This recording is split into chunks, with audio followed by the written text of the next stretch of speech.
The lawyer read the sentence twice because Mara asked him to. I have intentionally made no provision in this will for my wife, Mara Whitcomb. The second reading did not improve it. Rain ticked against the dining room window. Everett's coffee mug still sat on the sill above the sink. A brown ring dried into the bottom because Mara had not been able to wash it. Across the table, Nolan folded his hands over Everett's will. Cal stared at the salt shaker. The lawyer cleared his throat. The residence, acreage, and the associated farm property passed to Everett's sons in equal shares. All of it? Mara asked. Nolan's chair creaked. Dad wanted it kept in the family. Mara looked at him. Where have I been keeping it? Nobody answered. She had 60 days to leave the house where she had lived for 42 years. Everett had signed the will 11 months before he died, then spent nearly a year accepting pills from her hand, asking her to check gates, and complaining when she put too much mustard on his ham. What Mara could not understand was not that he had been capable of doing this. It was how he had come home afterward and behaved as if he hadn't. The lawyer, Thomas Bell, was a narrow, patient man who had represented Everett in arguments over fence lines, equipment loans, and once a bull that had broken through 3 properties before meeting a decorative pond. He slid the will slightly toward Mara, then stopped, perhaps deciding it looked too much like an invitation. There will need to be a complete estate inventory, he said. Personal effects, accounts, vehicles, farm assets. I know this is difficult timing. Difficult timing was last Tuesday, Mara said. This is something else. Cal glanced at her then. His face had Everett's heavy brow, but none of his ease.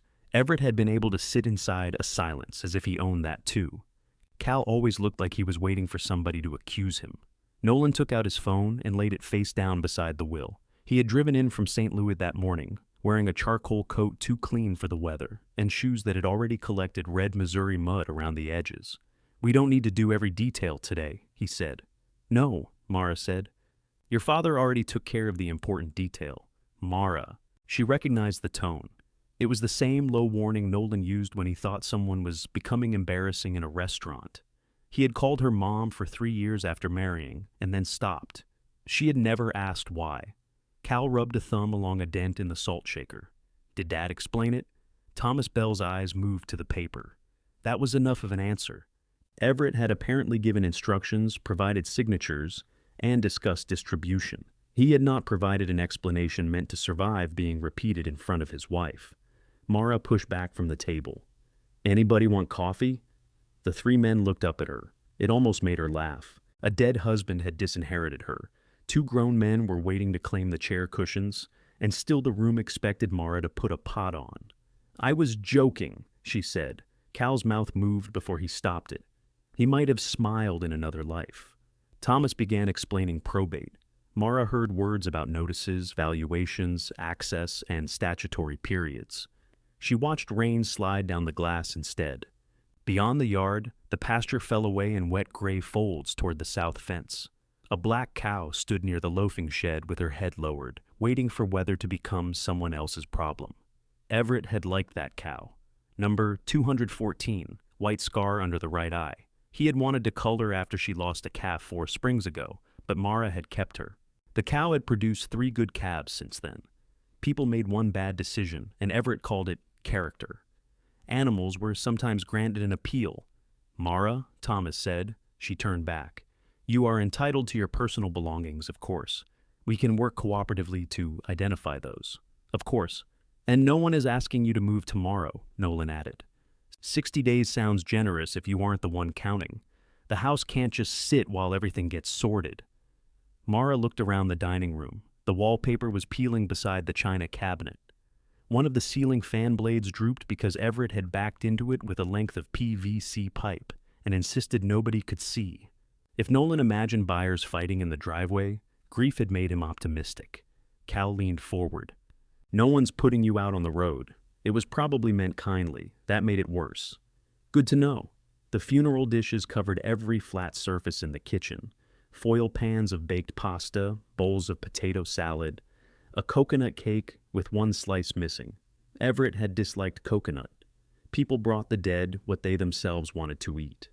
Leah was at the counter, wrapping ham biscuits in wax paper. She had not been invited to the meeting, though she had stayed close enough to hear most of it. When the men stood, She sealed the container with more force than necessary. Thomas Bell shook Mara's hand before leaving. His palm was dry and cool. "I'm sorry," he said quietly. "For which part?" He looked toward the dining room, where Nolan was gathering copies. More than one. Nolan put on his coat. "Cal and I will come back tomorrow and start listing things. Just basic inventory. You know what's here? We'll go room by room." Mara pictured him placing a value on the bedroom lamp she had bought at a church rummage sale in 1996. $8, one cracked shade, 42 years of Everett reading beneath it without ever asking where it came from. Cal stayed behind after Nolan went to move his rental car out of the mud. "There'll be things you want," he said. "We'll make sure." "We?" He shoved his hands into his jacket pockets. "You know what I mean." "No, I don't seem to know what anybody means today." A flush climbed above his collar. "Dad wanted the place to stay Whitcomb Land. That's all." "Did I change the name of the county while he was sick?" "That isn't fair." Mara looked at him until he glanced away. Fair. The word had arrived quickly. Cal walked to the back door, then paused beside Everett's work boots. Mud had dried in the grooves. During the last month of his illness, he had still insisted the boots remain there, though his swollen feet no longer fit inside them. "I didn't know about the 60 days, Cal said. It was the first thing anyone had offered her that sounded remotely useful. "Did you know about the rest?" "He took too long. I knew he wanted the land left to us." "And the house?" "Yes. The cattle." "I figured farm property went with the farm." Mara felt something inside her go still. "You figured. He said you'd be all right." Everett's favorite blessing. He had said it when Mara's mother went into surgery and Everett stayed home because a storm had torn roofing off the hay barn. He had said it when Leah's first marriage ended and Mara drove 3 hours alone. "You'll be all right?" What he meant was, "I have decided you can bear the cost. Get out of my kitchen, Cal." He flinched, though she had not raised her voice. After the door closed, Leah carried the ham biscuits to the table and sat in the chair Thomas had used. "You're coming home with me," she said. "I am home." "No? You are temporarily occupying Nolan and Cal's valuable peeling wallpaper. Don't start. I'm not starting. Everett started it 11 months ago." Leah was 46, with Mara's narrow shoulders and none of her talent for swallowing a thought. She worked in billing for an orthopedic clinic and wore her reading glasses on a chain that made her look stern even when she was eating pie. "I have a spare bedroom," she said. "The mattress is decent, the shower works, and my neighbor only steals packages that look expensive. I'm not moving in with you. Fine. Stay 6 weeks and call it an extended hostage situation." Despite herself, Mara smiled. Leah reached across the table but did not take her hand. She laid her own palm nearby, leaving Mara the last inch. "You don't have to decide tonight. I have to feed before dark. Len can feed. Len buried his sister-in-law yesterday. I told him to stay with his brother. Mama, Everett is dead. You're allowed to miss a feeding. The cows aren't Episcopalian. They don't observe bereavement." That got a breath of laughter from Leah, but it broke in the middle. Mara stood and found her barn coat behind the pantry door. Everett's cap hung above it. Sweat darkened around the band. She left it where it was. Outside, the rain had thinned to a cold mist. The gravel shifted under her boots as she crossed toward the cattle lot. She had been walking that path since before Nolan owned a necktie. Yet the lawyer's words had altered its shape. The machine sheed belonged to Everett's sons. The lower field belonged to Everett's sons. The rusted gate she had lifted and carried into place while Everett shouted directions from the tractor belonged to Everett's sons. Number 214 raised her head as Mara approached. Mara counted the cattle along the bunk, then counted again. 37 in the near pasture, 18 heifers beyond the divider, 4 calves in the east lot. The numbers settled her because numbers did not require interpretation. At the feed room, she found a yellow sticky note on the door, called Co-op. No new charges without call or Nolan approval. Cal had written it in block capitals. He had drawn a line beneath approval. Mara peeled off the note and folded it into her coat pocket. There were 3 bags of mineral left and perhaps 4 days of feed in the bin. Everett had always waited until supplies were low because he enjoyed complaining about prices while the truck driver stood there. She finished chores after dark. When she returned to the house, Leah had heated soup and set out 2 bowls. They ate at the kitchen counter because the dining table still held the will and 4 empty water glasses. "Did he ever tell you?" Leah asked. "Tell me what? That he was changing things?" "No." Did you sign anything?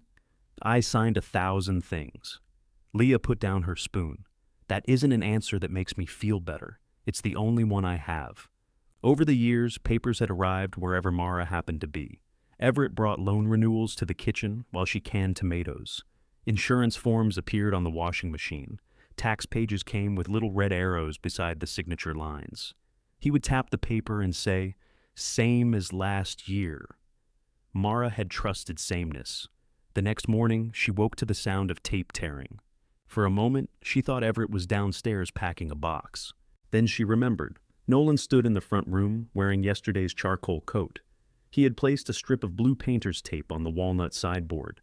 "What are you doing?" He turned, not guilty enough. "Inventory? With tape? So we can distinguish estate items from personal items." That sideboard was my aunt's. He looked at his tablet. "Do you have documentation?" Mara walked over and removed the tape. "I have a memory." By noon, blue strips had appeared on Everett's desk, the television, 2 quilts, the pressure washer, and the oak rocker where Mara had sat through his last night alive.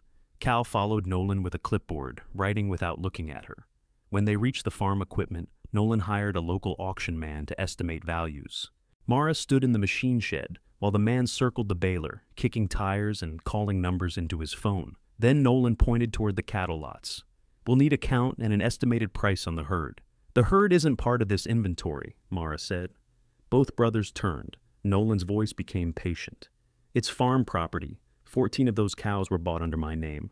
Then show us the receipts." "I will." Back in the house, Mara called the cooperative and asked for every livestock invoice bearing her name. The clerk typed for several seconds.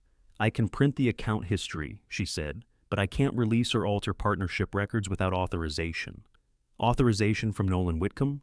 "No, ma'am, more typing. From a partner." Mara looked through the kitchen doorway at the blue tape on her sideboard. "I'm Mara Whitcomb." The clerk went quiet. "Yes, ma'am," she said finally. "That's what I mean. You're saying I'm authorized?" "Yes, ma'am. You're listed as an equal partner on the livestock account. Everett Whitcomb and Mara Whitcomb." Mara gripped the receiver more tightly. "Since when?" The clerk gave a small, nervous laugh. "The computer only goes back to 2008, but the account predates that. I can pull the paper file. Do that. All of it, all of me." The clerk stopped laughing. "It may take an hour. I'll be there in 40 minutes. Mara hung up and found Nolan standing in the doorway. "What was that about?" "The cooperative. I heard that part. Then the walls are thinner than I thought." He stepped into the kitchen. The blue tape had moved from furniture to the coffee maker, which Mara had bought with $20 from a Christmas card Leah gave her. Nolan was either careless or developing a personal attachment to tape. "We need to keep communication clear," he said. "If you're disputing items, tell us. Don't start making outside calls that confuse people. I asked for invoices with my name on them. The farm accounts are a state business now. The co-op disagrees." His expression changed by one careful degree. "What does that mean?" "I'm going to find out." Cal came in from the mudroom carrying Everett's clipboard. "Auction guy wants to know whether the stock trailer has a title." Nolan ignored him. "Mara says the co-op has her listed on the account." Cal looked from Nolan to Mara. "Of course it does." The room went still. Nolan turned. "What do you mean, of course? Dad put her on stuff. Loans, supplier accounts. She did most of the ordering, as an authorized user." Cal gave a shrug that was almost apologetic. "I don't know what they called it." "Partner," Mara said. Cal lowered the clipboard. Nolan recovered first. "That doesn't make you an owner. Businesses use words loosely. So do families. This is exactly how things get ugly." "No, Nolan. Ugly already came in a charcoal coat and put a price sticker on my dead aunt's furniture. It's painter's tape. Thank God. I was worried it was permanent." Cal coughed into his fist. Nolan shot him a look. Mara took her purse from the pantry hook. "While I'm gone, don't mark anything that plugs in, grew in the ground, or belonged to a woman on my side of the family. You can't just leave while we're inventorying. Watch me." Her Buick started on the second try. It had needed a new battery since October, but Everett had argued the old one could last through winter if Mara quit taking short trips. Everett considered every expense avoidable until somebody else paid it. The cooperative sat 12 miles away beside the grain elevator, a low brick building that smelled of rubber boots, dust, and burnt coffee. Mara had been inside hundreds of times, usually long enough to sign a ticket, while a man explained a product she had ordered herself. A bell rang when she opened the glass door. The clerk who rose behind the counter was younger than Mara had pictured, but not young, perhaps 40, with silver beginning at her temples and green ink on the side of her hand. Mara? Yes. I'm Denise. I'm sorry about Everett. Thank you. Denise gestured toward a small office. A stack of paper sat on the desk, beside a cardboard folder, held shut with 2 faded rubber bands. I pulled what I could. Some of the old carbon copies are hard to read. Mara sat. Her knees felt strangely loose. The top sheet was a current account profile. Whitcomb Farm Partnership appeared across the heading in capital letters. Below it were Everett's name and hers, side by side. Neither was identified as spouse. Both were marked partner, full authority. That could still be an account designation, Mara said. Denise nodded cautiously. It could. I'm not a lawyer. I don't need a lawyer yet. I need to know what your records say. Denise opened the cardboard folder. The original application says General Partnership. It was updated in 1998, 2008, and 2019. Both signatures are on the updates. Mara stared at her own handwriting from 7 years earlier. She had signed in blue ink beneath Everett. The signature looked hurried. She remembered the day. They had been late getting to the sale barn because Everett misplaced the keys to the stock trailer and blamed Mara for moving the bowl where he never put them. He had brought papers into the Buick while she waited in the driver's seat. Same as last time, he had said. She had balanced the form against the steering wheel. What else? Denise showed her livestock invoices, mineral purchases, herbicide tickets, repair bills, and feed contracts. Some were signed by Everett, some by Mara, some by Len. The account belonged to the partnership, not to either Whitcomb individually. Annual patronage checks had been issued under both names. The partnership had also guaranteed a line of credit that still carried a balance. How much? Denise pointed to the latest statement. Mara read the figure twice. It was not ruinous, but it was more than Everett had suggested when she asked whether last summer's hay shortage had put them behind. He told me this was nearly paid. I only know what the statement says, of course. Denise folded her hands. Nolan called yesterday. Mara looked up. He said Everett had passed and the account should be restricted. We stopped new charges until we knew who was authorized. I shouldn't have said he lacked authority. I simply meant the existing partners are still the ones in our system. Nolan isn't one, not currently. The distinction warmed nothing. Mara had half expected the papers to rearrange themselves once she touched them, revealing that Everett had found some final way to make her signature mean only what he needed it to mean. Can you make copies? I already did. Denise slid the stack toward her. Mara reached for her purse. What do I owe you? Nothing. I'm not taking an hour of your work for nothing. Denise considered that, then said, Buy your next bag of mineral here, if I'm allowed. A corner of Denise's mouth lifted. Apparently you are. On the way home, Mara passed the veterinary clinic, the cafe where Everett had eaten breakfast every Thursday, and the church cemetery where the mud over his grave was still too fresh for grass. She did not turn in. She had learned something important, but importance was not the same as comfort. Her name on a supplier form did not explain why her husband had looked her in the face every morning while arranging to remove her from his life after death. The Buick's heater blew lukewarm air against her knuckles. On the passenger seat, the papers shifted whenever she took a curve. She placed one hand over them as if they might escape.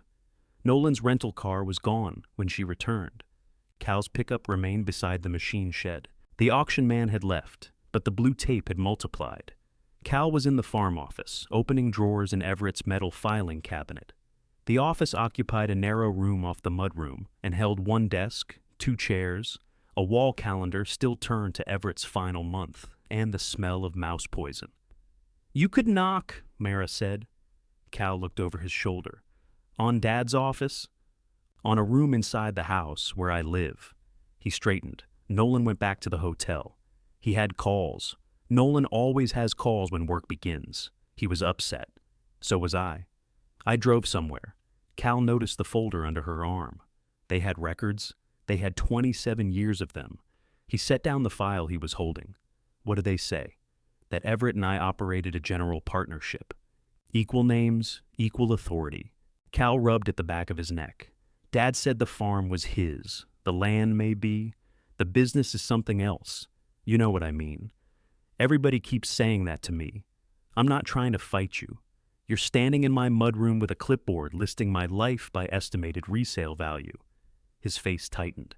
I'm doing what has to be done. For whom? For the estate. The estate doesn't get hungry. It doesn't have to lie awake wondering where to put its winter clothes. Cal sat in Everett's desk chair, then immediately stood again, as if the chair had objected. Nolan says if we don't stay organized, this can drag out for years.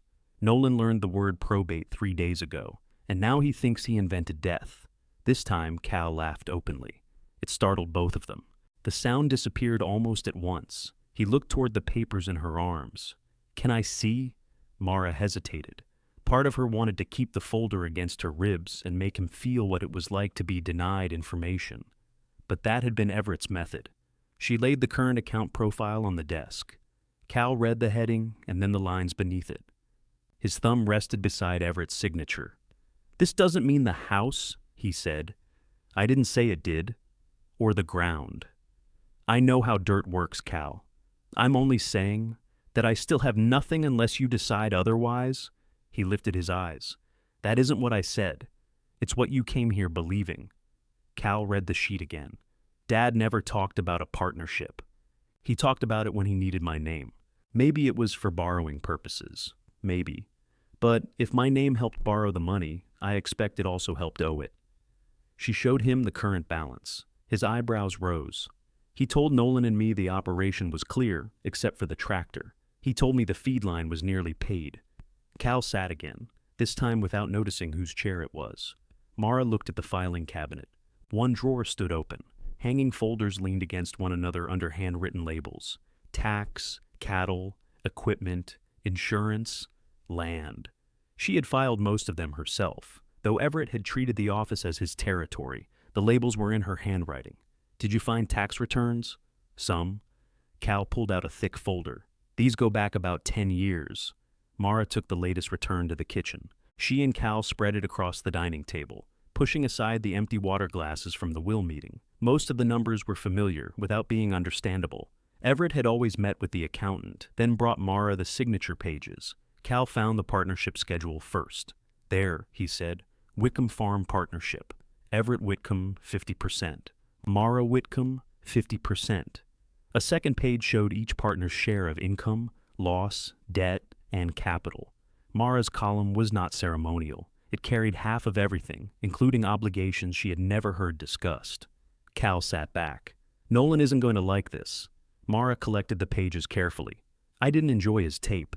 This could get expensive. It already has. I mean lawyers, accountants. If you push this, Mara looked at him. If I push this, Cal's gaze dropped to the tax return. She had spent 42 years being told that survival depended on not making Everett's life harder. Now, Everett was beyond inconvenience, and his sons had inherited the habit of warning her what resistance might cost. Mara stacked the records, squared their edges, and placed them over the sentence in the will that said her husband had left her nothing. Call your brother, she said. Tell him we need a new inventory. Cal did not reach for his phone. What exactly do you want me to tell him? That the cattle and equipment don't automatically belong on Everett's estate list. He'll ask what does. So am I. Cal looked at the papers covering the table. If I call him now, he'll come straight back. That's generally what happens when you tell a man something he doesn't like. You don't know Nolan's temper. Mara gave him a long look. All right, he said. You do. He made the call from the kitchen. Nolan spoke loudly enough that Mara heard the rhythm, if not every word. Cal repeated the phrase equal partnership 3 times. The third time, Nolan shouted something that made Cal hold the phone away from his ear. No, I'm not taking her side, Cal said. Mara turned. Cal saw her expression. That isn't what I meant. She gathered the papers into the co-op folder. You keep saying that too. Nolan returned 22 minutes later, carrying the cold in with him. He had removed his coat while crossing the yard, and entered in his shirt sleeves, as if preparing for physical labor or a fist fight. Let me see it. Mara remained seated. Good afternoon. The account record. She slid him a copy, not the original. Nolan scanned the first page and tossed it onto the table. This is a feed store form. And the tax return? Cal handed him the partnership schedule. Nolan read longer that time. A blotchy patch appeared along his jaw. This is a tax arrangement. Dad formed things for liability purposes. He formed things, Mara asked, with himself? With both of you on paper. I was also here in person. You know what I mean. You and Dad were married, filing jointly, dividing income, calling it a partnership. It doesn't mean you own half the farm. I haven't said I own half the land. You told Cal the equipment doesn't belong to the estate. I said it doesn't automatically belong there. Neither do the cattle, stored hay, account receivables, or anything else bought by this business. Nolan turned on Cal. Did you call Bell? No. Why not? Because he represents the estate, Mara said. I'm beginning to understand that the estate and I are not the same thing. Thomas can explain what Dad intended. Your father's intentions are already typed, witnessed, and lying under my tax returns. Nolan paced to the window. Number 214 stood in the near lot with two other cows, nosing the mud where hay had fallen. Everett had once said cattle could smell weakness. Mara suspected he said that because it sounded like something a cattleman ought to know. We should stop, Cal said. Inventory can wait until we talk to the accountant. Nolan turned. We don't stop because she found her name on a form. Several forms, Mara said. Fine, several. And 27 years of account history. You've been provided for by the farm for 42 years. The room changed. Cal shut his eyes briefly. Nolan seemed to realize the sentence had come out uglier than it sounded in his head, but pride held him inside it. Provided for, Mara repeated. I mean, the farm supported both of you? The farm supported itself because people worked it. Dad worked it, yes. And you lived here. Mara studied Nolan's clean cuffs and smooth hands. Everett had loved Nolan's hands because they proved one Whitcomb had escaped the weather. He bragged about Nolan's office even though he could never remember what Nolan sold. You want the list? Mara asked. I kept the cattle books. I handled calving records. I ordered medicine, mineral, seed, and parts. I billed buyers, tracked weights, filed claims, met the vet, paid Len, and took food to whichever field your father decided he couldn't leave. For 6 years, I worked the night desk at the nursing home so the farm could keep its checking account above zero. I put those wages into the same account that bought the first used baler you marked with tape this morning. Nolan's face remained hard, but his eyes shifted once toward the documents. Mara continued. Don't stand in my kitchen and tell me I was provided for. Everett got fed here too. Cal sat down heavily. Nolan drew a breath through his nose. Nobody is diminishing what you did. You're inventorying it. I'm trying to follow my father's will, and I'm trying to survive it. For a moment, something less certain appeared in Nolan's face. Then his phone vibrated. He glanced at the screen, and whatever human thing had almost surfaced was replaced by urgency. I have to take this. Of course you do. He stepped onto the porch, closing the door behind him. Cal rested his elbows on the table. He's under pressure. So am I. Mine doesn't come with a ringtone. He has business problems. Nolan has had business problems since he discovered businesses. Everett used to write him checks and call them investments. Cal's head came up. What checks? Mara regretted the sentence at once. Not because it was untrue, but because Everett's old method had placed another secret between his sons, and she had just picked it up. I don't know amounts. When? Off and on? Cal stared toward the porch. Dad told me he couldn't help but the down payment when Patricia and I bought our place. That's between you and Everett. Apparently nothing was. Nolan came back inside with his phone in his hand. Until this is clarified, no one uses farm credit or disposes of any asset. The cattle need mineral, Mara said. Then Cal can purchase it.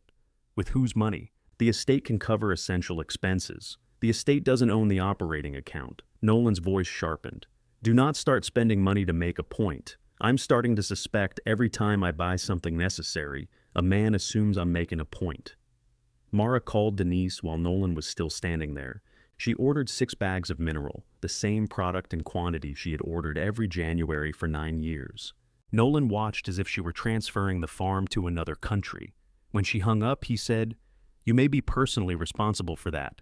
I have been personally responsible for it since 1998. Cal looked down, hiding another almost smile. Nolan took the tax return and the co-op copy. I'm calling Bell. That copy is yours. The original stays. He paused, perhaps surprised she had anticipated him. Then he folded the pages once and put them inside his coat. Mara hated the fold.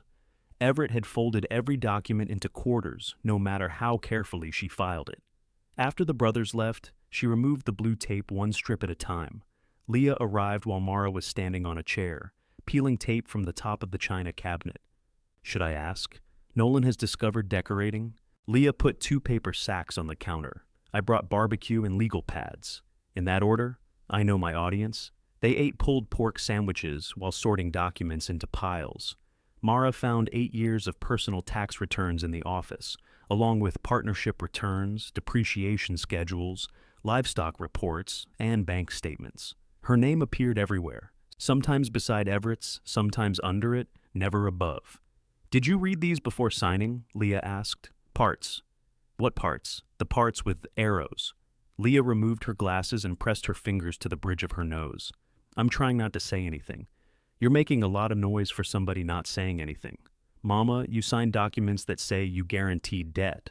I knew the farm had debt. Did you know how much? No.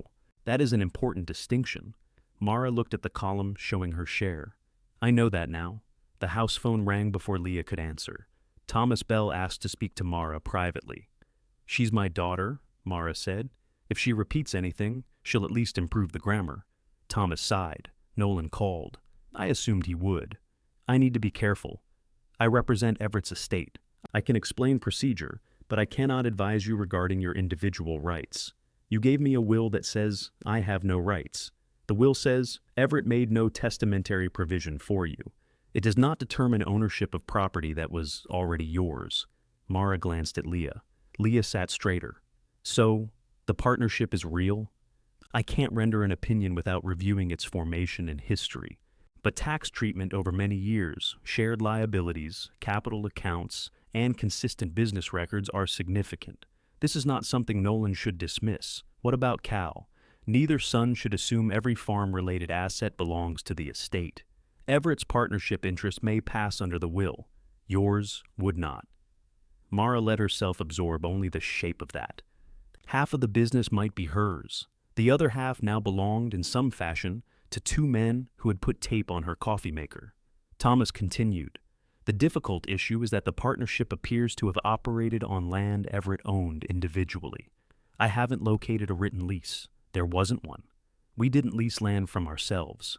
The distinction matters now. Everything matters now, except what he promised me. Thomas was quiet. She asked, Did Everett tell you why he left me nothing? I can't disclose privileged conversations. He's dead. The duty survives him. Convenient. Mara, I'm not trying to be cruel. No. That seems to happen naturally around this document. Thomas recommended that she obtain independent counsel and avoid selling, transferring, or removing any disputed property. He also suggested that operations be maintained only as necessary to protect livestock and preserve value. I've been preserving value since 1984, she said. After the call, Leah wrote down 3 names. The first lawyer had handled her divorce. The second had helped the clinic with a lease dispute. The third, Caroline Sutter, practiced in the next county and, according to Leah, had once made a surgeon apologize in a room full of people. I don't need anyone made to apologize, Mara said. No, but I find it useful in a resume. Caroline agreed to see them the next afternoon. Her office occupied the 2nd floor above a hardware store and had no elevator. Mara disliked her briefly for that. Caroline was in her early 60s, broad-shouldered, gray-haired, and wearing red reading glasses. She reviewed the will, the partnership returns, the co-op profile, and the debt statements without offering comfort. Finally, she drew 3 boxes on a legal pad. This box is Everett's land and personal property. This one is Everett's share of the operating partnership. This one is your share. We don't yet know what belongs inside each box. My sons think everything goes in the first. Your stepsons. Mara noticed the correction. Cal and Nolan, she said. Caroline nodded. The records suggest they're wrong, but wrong people can still make expensive problems. What do? First, we find out what exists. Accounts, debts, equipment titles, livestock ownership, receivables, contracts. Second, you stop relying on anyone's memory, including your own. Third, you decide what you want. I want what's mine. That's a boundary, not a destination. Mara looked at the 3 boxes. She could picture the farmhouse inside Everett's, the pasture, his boots by the door, 42 years packed into a square that did not bear her name. What if I don't know yet? Then don't let Nolan's urgency decide for you. When Mara returned home, Cal's pickup was beside the machine shed. A new silver padlock hung on the double doors. Her key no longer fit. Mara tried the key a second time, though the lock had made its position clear. Cal came around the corner of the shed, carrying a red plastic fuel can. He stopped when he saw her at the doors. "What is this?" He set down the can. "Nolan thought we should secure the equipment. Nolan is in St. Louis," he called. "Nolan does excellent farm work by telephone." Cal wiped his palm on his jeans. The auction man said, "Once equipment gets inventoried, access should be controlled." Controlled by whom? The owners. Mara let the word hang between them. "The loader tractor is in there," she said. "So is the feed wagon, the stock trailer, and 6 bags of mineral I ordered this morning. The mineral isn't here yet. It will be tomorrow. I can unlock it when you need something. You live 20 minutes away." 15, not in the rain. His jaw tightened. "I'm trying to protect everybody. Then give everybody a key. I only have one." Mara looked at the bright silver lock, then at Cal. "You bought a 1-key padlock? It came with 2. Nolan has the other. Of course he does." She took out her phone and photographed the doors, the lock, and Cal standing beside the fuel can. "What are you doing?" "Stopping reliance on memory." "Who told you to do that?" "My lawyer." Cal glanced toward the house. "You have a lawyer already?" "I have a woman who draws boxes." "That sounds expensive." "Apparently everything I do now sounds expensive to a Whitcomb." He exhaled and looked toward the cattle lot. "Mara, I didn't lock this to keep you from feeding. Then what did you lock it to keep me from doing?" "Taking things." She had expected the answer. It hurt anyway. "What do you imagine I'm going to steal?" "I don't imagine anything," Nolan said. "I asked what you imagine." Cal picked up the fuel can and set it down again, accomplishing nothing except moving it 6 inches. The tractor, tools, maybe the trailer. Mara stared at him. "Where would I hide a tractor? That isn't the point. I could put it in Leah's spare bedroom. She's been trying to fill that. Will you quit making jokes?" "No. They're the only thing in this yard that hasn't been inventoried."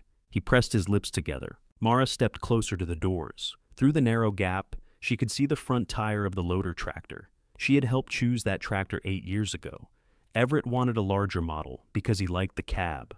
Mara calculated fuel use, repair costs, and the weight they actually needed to lift. He complained for a month, then later told people he had negotiated them into the sensible machine. "Open it," she said. "I can open it when you tell me what you need. I need access to partnership property used to care for partnership cattle. We don't know what belongs to the partnership. That uncertainty didn't stop you from locking it." Cal looked tired now. There were pale half-moons beneath his eyes. He had spent much of Everett's final week at the hospital, sleeping in a vinyl chair and arguing with nurses about coffee. Grief did not improve a person's judgment. It simply made every poor decision feel urgent. He drew the key from his pocket. "I'll let you in now. That is not the same as giving me access. It's what I can do today." He opened the padlock. Mara went inside and photographed the loader tractor, the feed wagon, the stock trailer, and every visible serial plate. Cal followed without speaking. Dust turned in the weak light. Everett's tools hung above the workbench in dark outlines, where he had traced each wrench with a marker. He liked order in places other people maintained. On a shelf near the air compressor sat a red metal cash box. Cal reached for it. "That's cattle receipts," Mara said. He stopped. "Cash? Receipts. Paper. I'm looking. You can look while I'm here." His expression hardened again, but he carried the box to the workbench and opened it. Inside were sale barn slips, fuel tickets, and twine from a stack of old ear tags. No money. "Disappointed?" Mara asked. "I didn't think there was cash." "You asked," Nolan asked. "Does he also tell you when to breathe?" Cal shut the box too hard. "You think I like this? I haven't seen evidence either way. My father died 6 days ago. My husband died 6 days ago. He was my father before he was your husband." There it was, bloodline mathematics. As if years could be arranged in columns until one relationship proved older and therefore more real. Mara looked at him, and he managed to disappoint us both without dividing his effort. Cal turned away first. Len Price's truck rolled into the yard shortly after 8 the next morning, its muffler announcing him before the tires crossed the cattle guard.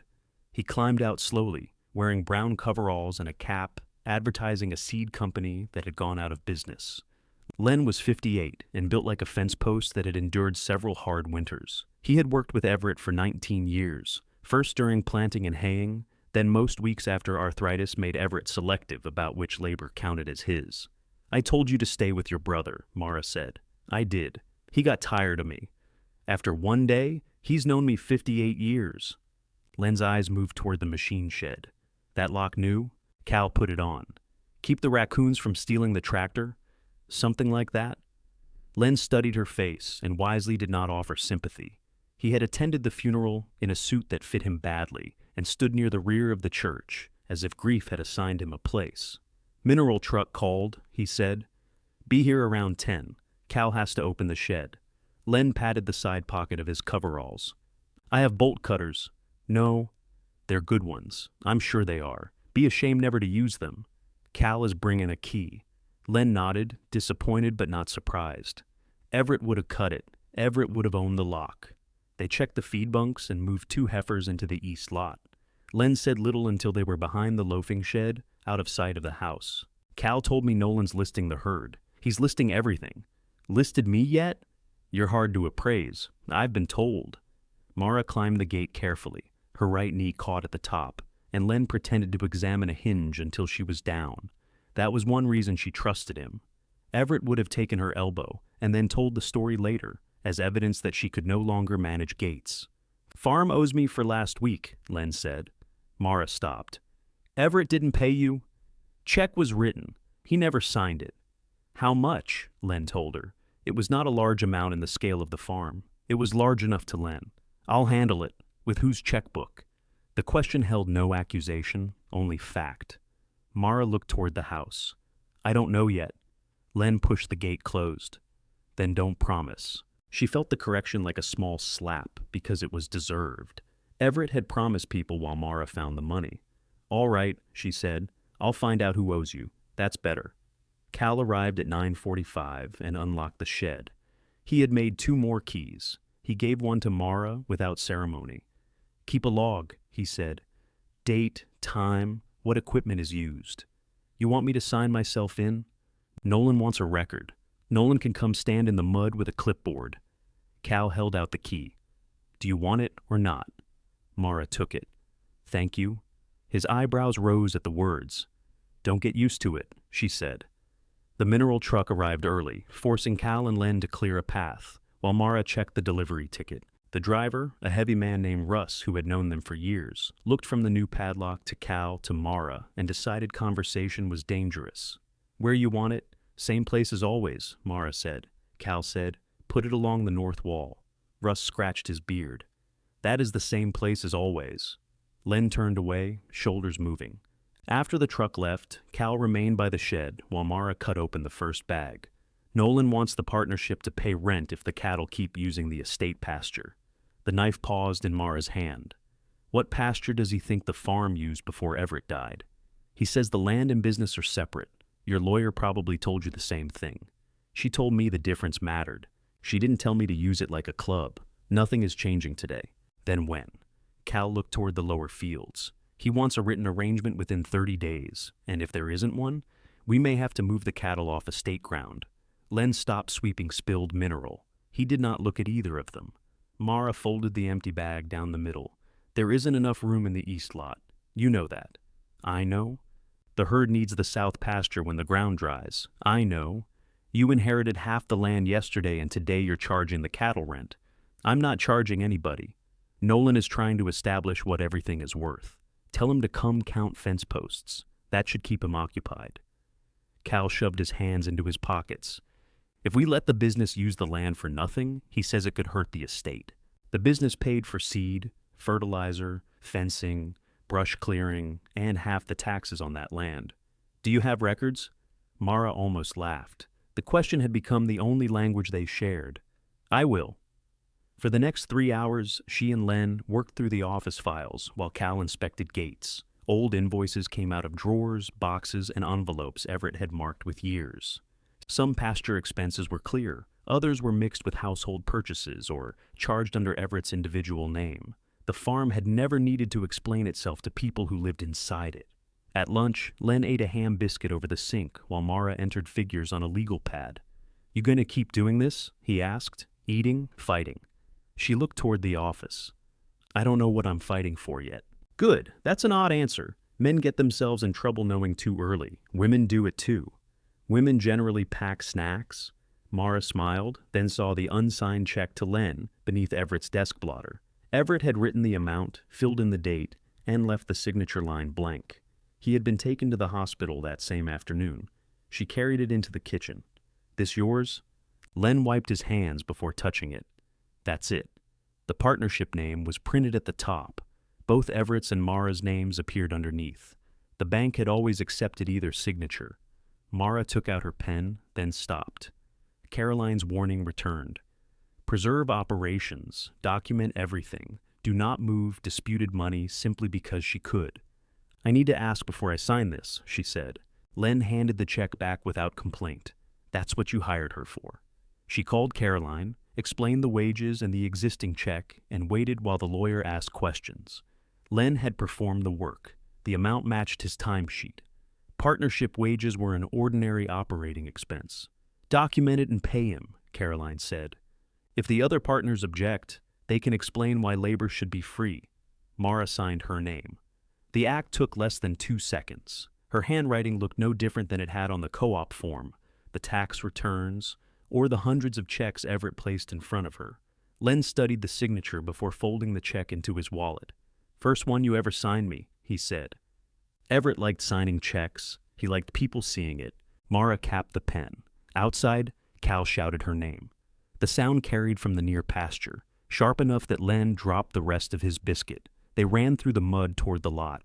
Cal stood beside number 214, who was down against the fence, straining hard.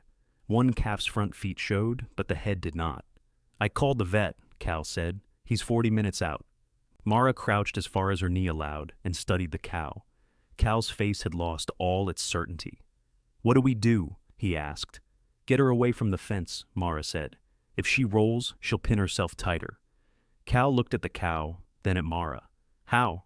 "The gate panel." "Len, bring the calving chains and 2 ropes. They're in the cabinet inside the machine shed." Len ran. Mara eased down onto one knee. Pain traveled up her thigh, bright and immediate. But number 214 strained again before Mara could change position. The 2 visible hooves were upside down. "Backward?" Cal asked. "No. Soles are down when it's coming, front feet first. These are up." "What does that mean?" "It means quit asking questions for 10 seconds. She removed her coat and pushed up her sleeves. The mud soaked through her jeans as she examined what she could reach. The calf's hind legs were entering the canal, but one hip felt turned. Worse, the cow's position against the fence left no room to work. Len returned with the chains, ropes, and a canvas bucket of supplies. He had also brought Mara's rubber shoulder gloves. "Vet?" he asked. 35 minutes now," Cal said. "If he drives like he talks, 45, Len muttered. Mara gave instructions, and the 3 of them looped a rope around number 214's upper hind leg. Cal wanted to pull too hard. Mara slapped his hand away. "She's not a truck in a ditch. I know. You're acting like she has a bumper." Working in short, careful movements, they rolled the cow far enough to drag a gate panel between her and the fence. Number 214 groaned, breath steaming in the cold. Cal's face had gone pale beneath the mud on his cheek. "Hold her tail out of the way," Mara said. He obeyed without argument. Mara reached again. The calf's hips were not aligned. She could feel the problem, but could not get the angle she needed with her knee against the ground and the cow's body pressed into the mud. "Len, I need your arm. You always say that when there's no pleasant work left. Take off your watch." He crouched beside her and followed her directions. Len had smaller hands than Cal and the patience not to treat force as progress. Together, they pushed one leg back several inches, shifted the calf, and brought the leg forward again. Number 214 heaved. "Not yet," Mara said. "Wait," Cal gripped the rope. "She's pushing. She doesn't know our schedule." The veterinary truck came over the cattle guard fast enough to throw gravel. Dr. Haynes crossed the lot with his coveralls already on, carrying a black case in one hand and a stainless steel bucket in the other. What have we got? Backward calf. Hip was turned, Mara said. We corrected as much as we could. Cow's been down maybe 25 minutes. Haynes knelt, examined her work, and nodded. You bought me some time. He administered an injection, adjusted the chains, and positioned Cal and Len on the ropes. Mara stepped back because there was no useful place for her hands now. That was the difference between experience and pride. Experience knew when to get out of the way. The calf came hard. For several terrible seconds, nothing moved except the men's shoulders. Then the hips cleared, the body slid free, and a wet black calf landed on the straw-covered mud without breathing. Cal dropped the rope. Is it dead? Move, Haynes said. He cleared the calf's airway and worked briskly. Mara brought dry towels from the bucket and rubbed the calf's ribs while Haynes pressed and released. Len held the hind legs up briefly to help drainage. A cough came from the calf, weak and offended. There you are, Mara whispered. The second breath was stronger. Cal turned away and wiped both hands over his face, leaving more mud than he removed. Number 214 lifted her head. Within minutes she was trying to rise, driven by the calf's small, indignant noises. Haynes checked her for injury and gave Mara instructions she already knew, but listened to anyway. Keep them in the sheltered lot tonight, he said. Watch her temperature. Calf needs to nurse within 2 hours. We'll watch, Mara said. Haynes looked from her to Cal. Who gets the bill now? Nobody answered. He raised his eyebrows. I can write Whitcomb and let the mailman practice law. Send it to the partnership, Mara said. Cal opened his mouth, then closed it. Haynes wrote on his pad. Partnership it is. After the truck left, Len helped Mara stand. Her knee resisted straightening, and she held the gate longer than she needed to. Cal noticed. You all right? I've been better. You should go inside. The calf hasn't nursed. I can watch. You asked which end was coming out 10 minutes ago. His face reddened. I know how to see a calf nurse, then see it. Mara washed her arms at the frost-free hydrant. The water was cold enough to ache in her bones. Cal disappeared into the shed and returned with her coat. He held it open for her without comment. She put it on. Thank you, he said. For what? He glanced toward number 214, who was licking the calf with rough, determined strokes. For knowing what to do. I didn't deliver it. Haynes did. If we'd waited for him without moving her, she might have rolled against the fence. Len knew how to move her. You told him. Mara pulled the coat closed. The farm knows how to do things because people know how. Not because land has a last name. Cal looked toward the lower pasture. I hear you. That isn't the same as agreeing. No, it was at least an honest answer. Len collected the ropes and chains. I'll stay until the calf nurses. You've already worked your hours, Cal said. Len looked at Mara rather than Cal. Stay, Mara said. Write down the time. Cal shifted. We've never kept hourly records during calving. We've never had to explain who was giving what to whom. You're going to build a partnership for this? Len will. What about you? Mara looked at her mud-soaked jeans and the blood drying under one thumbnail. I'm going to record it. That isn't an answer. It's the answer I have today. Inside the house, Leah had left 3 messages. Mara called from the mudroom while trying to remove her boots without bending her knee. You sound out of breath, Leah said. Calf. There was a pause. I'm going to need more than one noun. Mara told her what happened. You were on your knees in a cattle lot 6 days after Everett's funeral? I didn't schedule it. You are 70. The cow didn't ask. Mama, don't use my age like Nolan uses the will. Silence came through the phone. Mara regretted the sharpness, but not enough to take it back immediately. Leah spoke more carefully. I'm not saying you're incapable. I'm saying you don't have to prove your usefulness every hour. I wasn't proving anything. Then why are you still there? The question followed Mara into the kitchen after the call ended. She stripped off her dirty clothes and left them in the laundry sink. In the shower, mud spiraled around the drain. Her knee had begun to swell. A bruise darkened the side of her thigh where the gate panel struck her. Everett had once come in with a gash across his forearm and refused stitches because the clinic waiting room was full. Mara drove him there over his objections and sat 2 hours while he complained that people were wasting his time. On the way home, he bought her a chocolate milkshake without asking. She had forgotten the milkshake until then. Grief was cruel in both directions. It restored kindness at the exact moment anger became useful. When she returned to the lot, the calf was standing beneath number 214, legs trembling but determined. Len leaned against the gate. Cal sat on an overturned bucket, watching. "He nursed," Cal said. Mara checked anyway. Cal stood and picked up the bucket. "Nolan's coming tomorrow morning. He wants all three of us to go through the operating assets." "4. What?" "Len knows more about the equipment than Nolan." Len shook his head. "Leave me out of family arithmetic. You're owed money by the partnership." "You're already in it," Cal said. "Nolan won't like an employee involved. Then he shouldn't have inherited a business with one." Len sighed.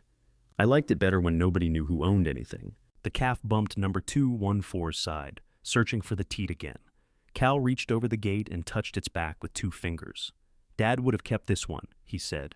"Everett wanted to sell 214 4 years ago. He changed his mind. I changed it for him." Cal withdrew his hand. Mara had not intended the correction as a wound. That did not mean it wasn't one. Nolan arrived the next morning with a laptop, a portable printer, and 2 cups of coffee. He handed one to Cal, and neither to Mara.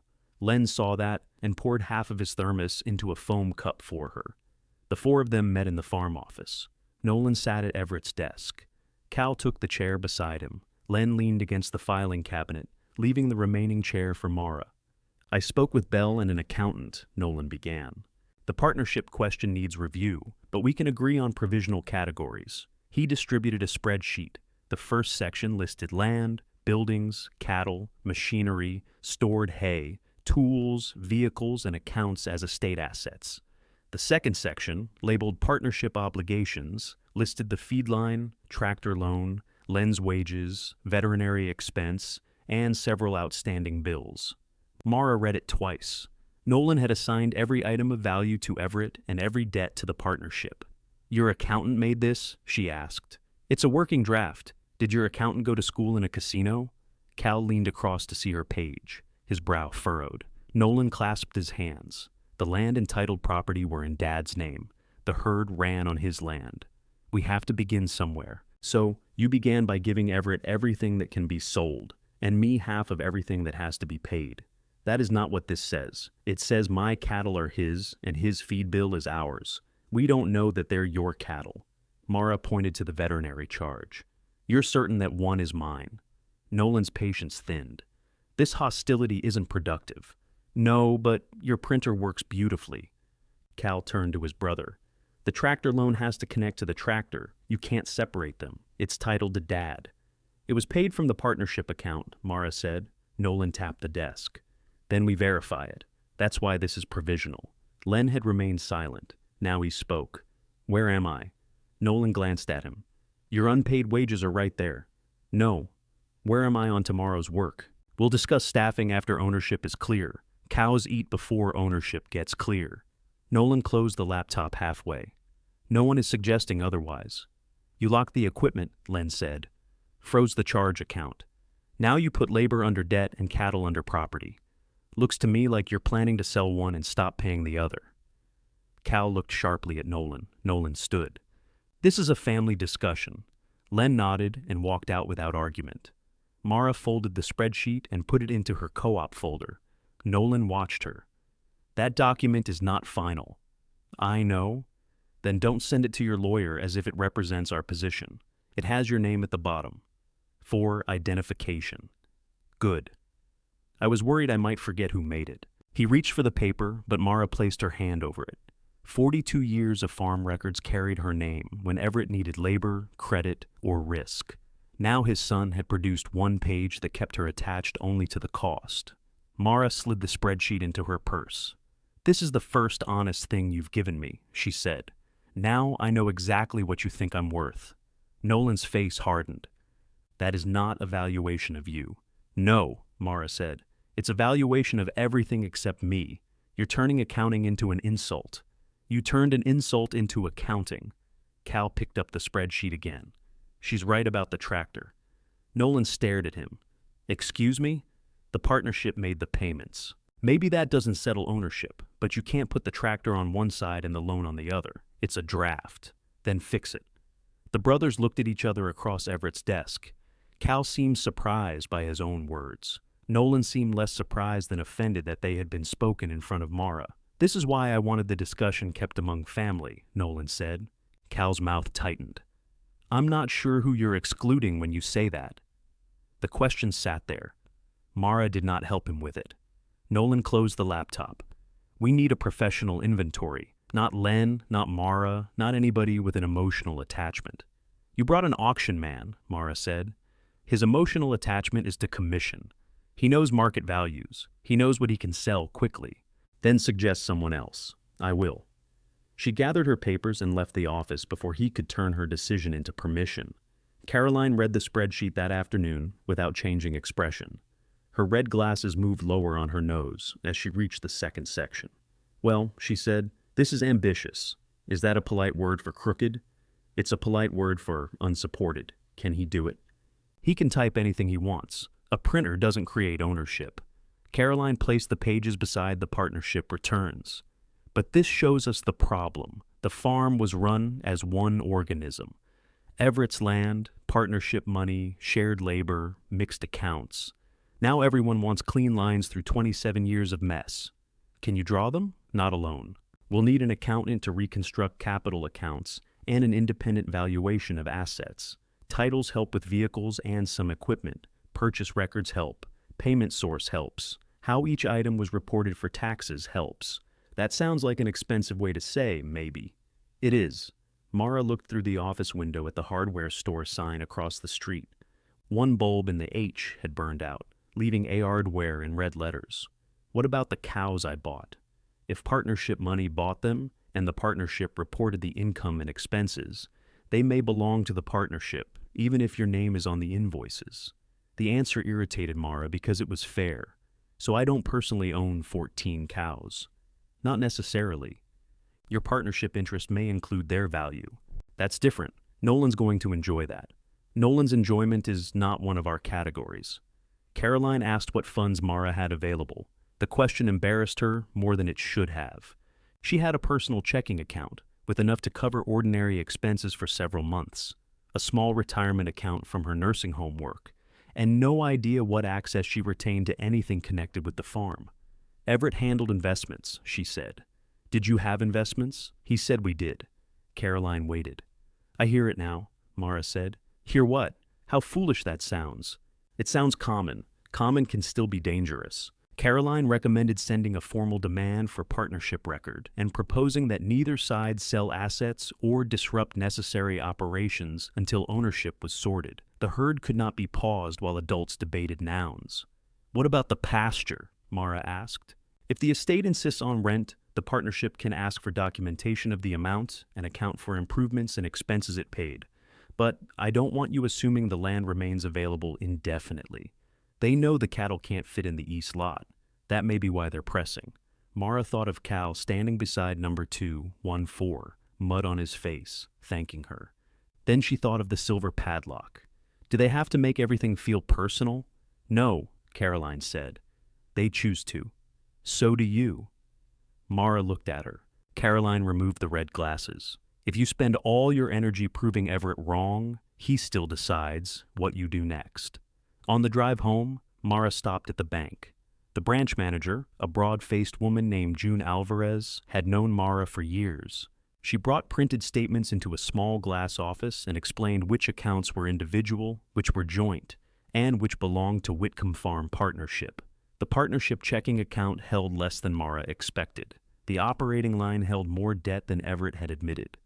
2 patronage checks had been deposited recently, but most of the money had gone toward the tractor payment, fuel, and veterinary supplies. June pointed to the signature card. "Either partner can sign. We have not changed that." Nolan tried. He asked what authority an executor would have after probate appointment. "We told him to provide documentation. He isn't executor yet?" "Not formally." The will named Nolan. Mara had not understood that naming and becoming were separate things. She felt a brief, ugly satisfaction, then put it away. Delay was not victory. Can he freeze this? He can raise a dispute. The bank may restrict unusual transactions until it's resolved. Ordinary documented business expenses are easier to justify. Everybody keeps using the word ordinary. June gave her a tired smile. Ordinary is what banks call life before it becomes evidence. Mara requested 7 years of statements. June warned her about copying fees. Mara paid from her personal account. At home, Len had started a handwritten equipment list at the kitchen counter. He had divided a yellow legal pad into columns for item, serial number, purchase year, payment source, and current condition. Under current condition for Everett's old post hole digger, he had written, "Spiteful." Mara set down the bank records. "Is that a technical assessment? Ask anybody who's used it." Cal stood near the sink drinking coffee from Everett's mug. Mara noticed before she could stop herself. He followed her gaze and nearly put it down. Then he seemed to decide that retreat would be worse. "I can use another cup. It's a cup. You left it on the sill. I know where I left it." Cal washed it when he finished and placed it in the drying rack. He did not return it to the sill. Nolan went back to street. "Lewis," he said. "He wants an answer to the 30-day pasture arrangement. He'll get one from Caroline. He hates when you say her name like that." "Then I'll say it more often." Len turned a page on the legal pad. Cal leaned against the counter. "Nolan also wants to know if you'd consider a buyout." Mara took off her coat slowly. "Based on his spreadsheet?" "He says he'll make a cash offer. You sign over whatever partnership interest you may have, the estate handles the debt, and you can move without this dragging on."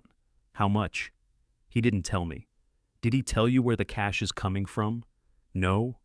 "Did he tell you why he needs this settled before we know what anything is worth?" Cal's expression closed. Mara watched him. "You know something. I know Nolan's business has had a rough year. What business does he have this month?" "He's a minority partner in a commercial flooring company. Everett said it was medical supply distribution." "That was before." Len looked down at his list with exaggerated concentration. Cal lowered his voice. "Nolan borrowed against his house. Dad was helping him. If the farm sits tied up, he's in trouble." Mara thought of the checks Everett had called investments. "How much trouble?" "I don't know." "Does Patricia know?" Cal's eyes sharpened. "Leave my wife out of it. I wasn't putting her in. I wondered whether you speak to anyone before letting Nolan make decisions for both of you." He placed both palms on the counter. "I'm trying not to lose the land." "So am I, apparently, although your father already decided I did. You don't understand. If Nolan forces a sale of his half, he can't sell half a gate and every other acre. He can force us into court eventually, or push to sell the whole property. I can't buy him out." The fear in Cal's voice was real. For the first time, Mara saw past his obedience to the shape of what Everett had left him. Not a farm, but a responsibility tied to someone else's urgency. "You thought the will protected the land," she said. "It was supposed to. From me." Cal did not deny it. Len tore off the finished equipment page. "I'm going to check 214. He took his coat and left, giving them privacy neither had requested. Cal sat at the table. "Dad believed you'd sell. Did he ask me?" "He said you were tired of the place." "I was tired on the place. There's a difference. You told him you didn't want to die working cattle. I told him my knee hurt and I wanted to reduce the herd. He took it differently. Everett took everything differently if it allowed him to ignore the part he didn't like." Cal turned the coffee mug between his hands, though it was empty. "He told me you wanted the proceeds to go to Leah." "What proceeds? If the farm sold." "There was no plan to sell." "He said there was." Mara sat across from him. The kitchen suddenly felt crowded with all the conversations Everett had conducted separately. "Did you ever ask me?" "No, I never asked what he told you either." Cal looked toward the window. "He said talking about it would only upset you. He was right about that much." Nolan's offer arrived by email that evening. Cal forwarded it without comment. $25,000 in exchange for Mara assigning all claimed interest in Whitcomb Farm Partnership to the estate, releasing any demand for an accounting, and vacating the farmhouse within 30 days. The estate would assume identified partnership debt, subject to verification. Leah read it from Mara's phone at the kitchen counter. "He's offering you $25,000 for the privilege of not finding out what you own. That appears to be the sales pitch. You're not considering it." Mara took the phone back. $25,000 was more cash than she had ever held solely in her name. It was also less than the nursing home wages she had poured into the farm during those 6 years, before interest, before labor, before 42 winters. "I'm considering everything," she said. Leah stared at her. including letting them do this, including what it costs not to. You have somewhere to live. That isn't the same as having a life. You think staying here is your life? Mara looked around the kitchen. Everett's mug was clean in the rack. The blue tape lay in a crumpled ball near the phone. Boxes of bank statements covered the table where they used to eat. Leah's voice softened. Come stay with me before you decide. Not forever. Just long enough to hear your own thoughts without a Whitcomb walking through them. Mara looked at the offer again. The deadline at the bottom was 10 days away. She forwarded it to Caroline, then opened the pantry and took down an empty cardboard box. She carried it to the bedroom and began with the things Everett would never have noticed were hers. Her clothes filled less than one box. Mara stood in front of the open closet, surprised by the smallness of them. 4 church blouses, 2 pairs of good slacks, jeans, sweaters, a navy dress she had worn to Everett's funeral. His side occupied twice the space. Work shirts hung according to color, because Mara had once arranged them that way, and Everett decided it was his system. She packed her mother's hairbrush, the framed photograph of Leah at 32, and a chipped ceramic bowl that had belonged to Aunt Ruby.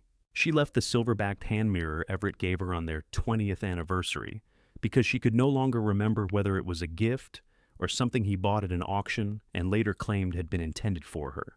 42 years had blurred ownership into whoever dusted it. Leah arrived with folding boxes and a black marker. I brought green tape, she said. I felt blue had been ruined for the family. They worked quietly. Mara labeled each box with her name and the room it came from, then photographed the contents before sealing it. Caroline had suggested that. Living among evidence made even underwear feel like a legal category. Leah opened the linen cabinet. Which towels are yours? All of them, if washing creates title. Sadly, half the country would collapse. They packed 6 and left 6. At the china cabinet, Mara touched the drawer holding Everett's mother's silver. She had polished it every Christmas, though they used it only when Everett's sister visited and complained that the forks tasted metallic. Mara closed the drawer. The walnut sideboard was unquestionably Aunt Ruby's, but it was heavy, and Nolan had already disputed it. Caroline said Mara could take clearly personal belongings while documenting anything contested. Mara decided the sideboard could wait. Leah watched her. You love that thing. I tolerate it because Ruby did. That's how you describe most of your relationships. Mara gave her the marker. Label a box. Cal's pickup came into the yard near noon. He found them carrying kitchen things to Leah's car. You're leaving? For now, Mara said. He looked toward the house. Nolan didn't say you had to go today. Nolan doesn't control today. Cal took the box from her arms before she could object. Where do you want this? Back seat. He loaded the next 4 boxes as well. Leah led him, which was either kindness or strategy. When they reached the bedroom, he stopped in front of Everett's closet. What happens to Dad's clothes? Nothing today. Can Patricia look through them sometime? There are shirts she might want for. He stopped, rearranging the thought. She might make something with them. A quilt? Maybe. Everett hated quilts made from shirts. Cal looked at the navy and brown sleeves. He won't have to sleep under it. Mara nearly laughed. Tell Patricia she can come. Cal touched one shirt cuff, then put his hand back in his pocket. Nolan's angry. You sent the offer to a lawyer. He sent me a document asking me to release legal claims. He thought you might answer directly. He thought wrong. Are you taking it? Mara lifted a stack of sweaters. I haven't decided. Cal watched her place them in a box. 25,000 isn't nothing. No, nothing was Everett's offer. His face tightened. Mara regretted using the dead man as a weapon against the living. Again, Cal. It's fine. No, it isn't. But I'm tired, and sometimes tired comes out with a knife. He looked at her then. Nolan says if you reject it, the legal costs could eat whatever is there. Caroline says urgency is doing most of his talking. Caroline gets paid while everybody waits. So does Thomas Bell. That's different. Because Everett chose him? Cal had no answer. Before leaving, Mara went into the kitchen alone. Everett's mug remained in the drying rack. She picked it up, ran her thumb over the chip near the handle, then carried it to the window above the sink. She put it back on the sill. Leah's house stood at the end of a quiet street outside Jefferson City, a brick ranch with level floors and heat that reached every room. The guest bedroom had pale green walls, a dresser with empty drawers, and a quilt Leah had bought, rather than made from a dead man's shirts. Mara arranged her toiletries in the bathroom and immediately removed half because they looked too permanent. That night, she woke at 2:14, certain she had forgotten to check. Number 214. She reached for the phone, then stopped. Cal had said he would check. Len had said he would check. Two capable men stood between the cow and disaster. Mara understood that. Her body did not. It remained alert until after 4, waiting for a sound that belonged 12 miles away. Leah found her drinking coffee in the dark kitchen. "You know there are lights," she said. "I didn't want to wake you. You moved 3 chairs and opened every cabinet. I was looking for filters. There beside the coffee maker. That's a foolish place." Leah sat across from her in a robe. "Did you sleep?" "Some." "Liar." Mara poured her a cup. The offer expired in 8 days. She had read it so often that the wording appeared whenever she closed her eyes. $25,000. No debts, no accounting, no more boxes drawn by lawyers, no more men asking for receipts proving she had existed. She could rent a small apartment near Leah, buy furniture that had never belonged to anybody's aunt. Let Cal and Nolan discover which cows needed watching and which gates sagged after rain. The thought brought relief. That frightened her more than the offer. Cal called at 6:30. 214's calf is up and nursing, he said without greeting. Cow's temperature is normal. Did she clean her feed? Most of it. Most isn't a measurement. She left maybe 2 pounds. Check again at noon. A pause. Nolan says you're not authorized to direct labor until the partnership issue is settled. You called me. I'm telling you the cow is fine, and I'm telling you what she needs. He wants Len taking instructions from both of us. Both meaning you and Nolan? Yes. Then don't call me for management. That isn't what this is. What is it? Cal breathed into the phone. I thought you'd want to know. She softened despite herself. I did. After they hung up, Mara sat with the phone between her hands. Leah was dressed for work now, reading the label on a yogurt container as if the ingredients had betrayed her. Do you want me to stay home? She asked. No. You're allowed to say yes. I know. Leah put the yogurt back unopened. I spent years trying to make you leave that farm. Mara looked up. Not leave Everett, Leah said. Not exactly. I wanted you to come visit without checking the weather first. I wanted one birthday dinner where you didn't bring your farm coat because you might have to run home. We had animals. You always had something. The words were quiet, which made them harder to defend against. Mara folded the edge of a paper napkin. You think I chose Everett over you. I think you chose being necessary. Everett made sure there was always an emergency only you could solve. That isn't fair. No, it's not completely wrong either. Mara opened her mouth, then closed it. Leah picked up her purse. I'm not asking you to give me the next 42 years as repayment. I don't want you moving in here because you lost. I want you to decide what you'd choose if keeping that farm and defeating those men weren't the same thing. After Leah left, the house became painfully quiet. Mara took out Nolan's offer. She found a pen and turned to the signature page. $25,000 could purchase silence. It could not tell her whether the tractor, cattle, hay, or bank account were hers.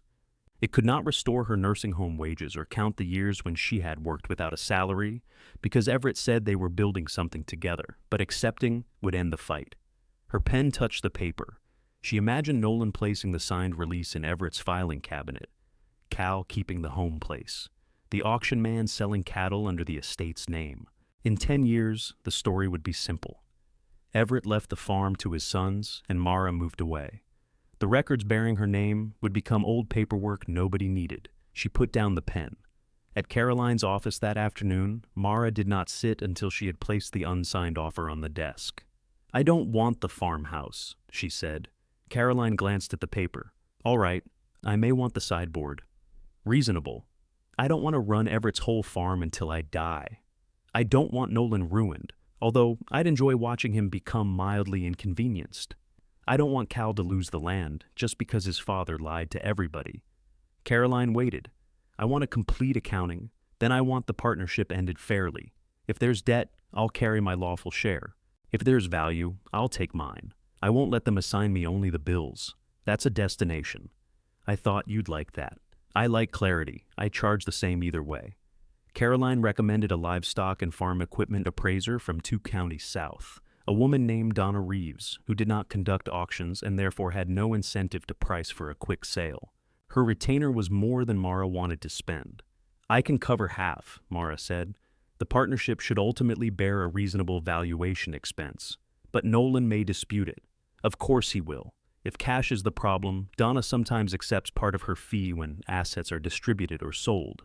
I don't want favors. It isn't a favor, it's a contract." Mara called Donna from Caroline's office. They arranged an inspection for the following Monday. Then Mara wrote Nolan herself. She rejected the buyout, requested full business and estate records, proposed an independent valuation, and agreed that necessary farm operations should continue under a written temporary arrangement. Before sending it, she added one sentence. "My leaving the house does not mean I am leaving the partnership," Nolan replied 11 minutes later. "Your position makes an orderly resolution impossible." Mara read it twice, then forwarded it to Caroline. By evening, she was back at the farm to retrieve her winter boots. Nolan's rental car stood in the drive. He met her on the porch holding her email printed on paper. "You hired an appraiser without consulting us. I scheduled one. You don't have authority to bring strangers onto estate land. She's coming to value partnership property, which is located on our land. Then I suppose the cattle should meet her at the road." Nolan stepped closer. "You said you didn't want the farm." "I don't." "Then what is all this for?" Mara looked past him through the open door. Boxes stood along the hallway. Blue tape remained on the sideboard. Everett's mug sat alone above the sink. "For the part of my life your father couldn't give you," she said, "because it was never his." Nolan's grip tightened on the printed email. "That sounds good," he said. "I'm sure Caroline helped. She charges extra for the good lines. I'm serious. So am I. You lived here, Dad supported you. Now you're separating every transaction as if you were two strangers in business together. Everett separated us first. He left the farm to his sons, and apparently believed that sentence could own cattle." Nolan stepped aside, but not generously. Mara passed him and went to the mudroom. Her winter boots stood beneath the bench where she had left them.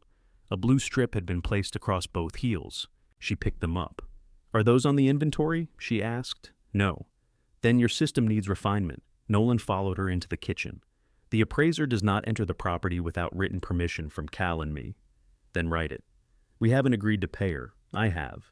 You can't order the estate into an expense. I'm not. I'm purchasing information. With partnership money, my money." For once, he had no immediate objection. Suspicion remained on his face, searching for one.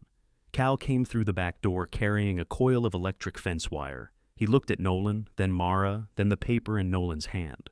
"What now?" "She scheduled an appraiser," Nolan said. "I know. You knew?" "Mara called me." "I called to ask whether Monday interfered with feeding," she said. "It does not." Nolan turned on his brother. "You gave permission?" "I said I'd be here. That isn't your decision alone. Neither is refusing." The brothers stared at each other. Cal still held the wire, one end trailing across the floor like an accusing finger.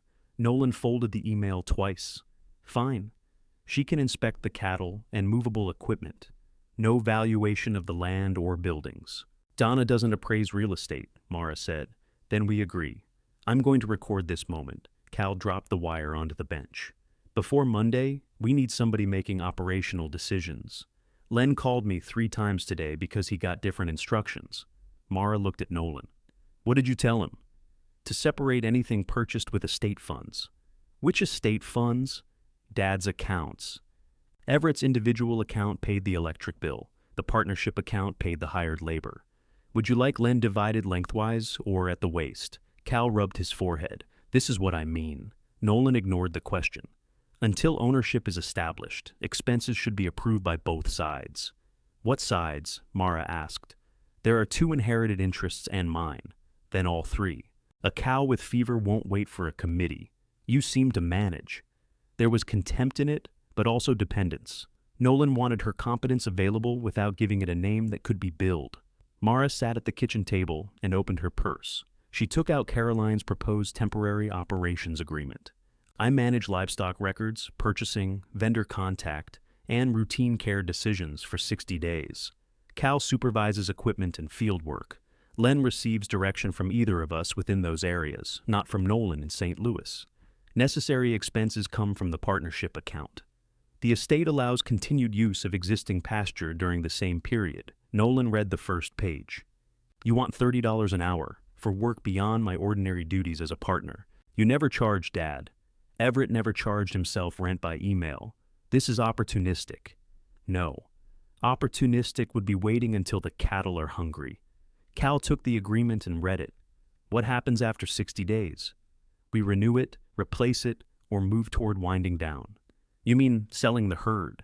I mean making a decision with numbers attached. Nolan laughed once. You've found an impressive way to turn grief into a consulting job. Cal put the agreement down. Enough. The force in his voice surprised all three of them. He faced Nolan. You don't know how the herd runs. Neither do I, not all of it. Len won't take instructions from 3 people. If Mara walks away tomorrow, we hire someone. She isn't walking away. Because you think she won't.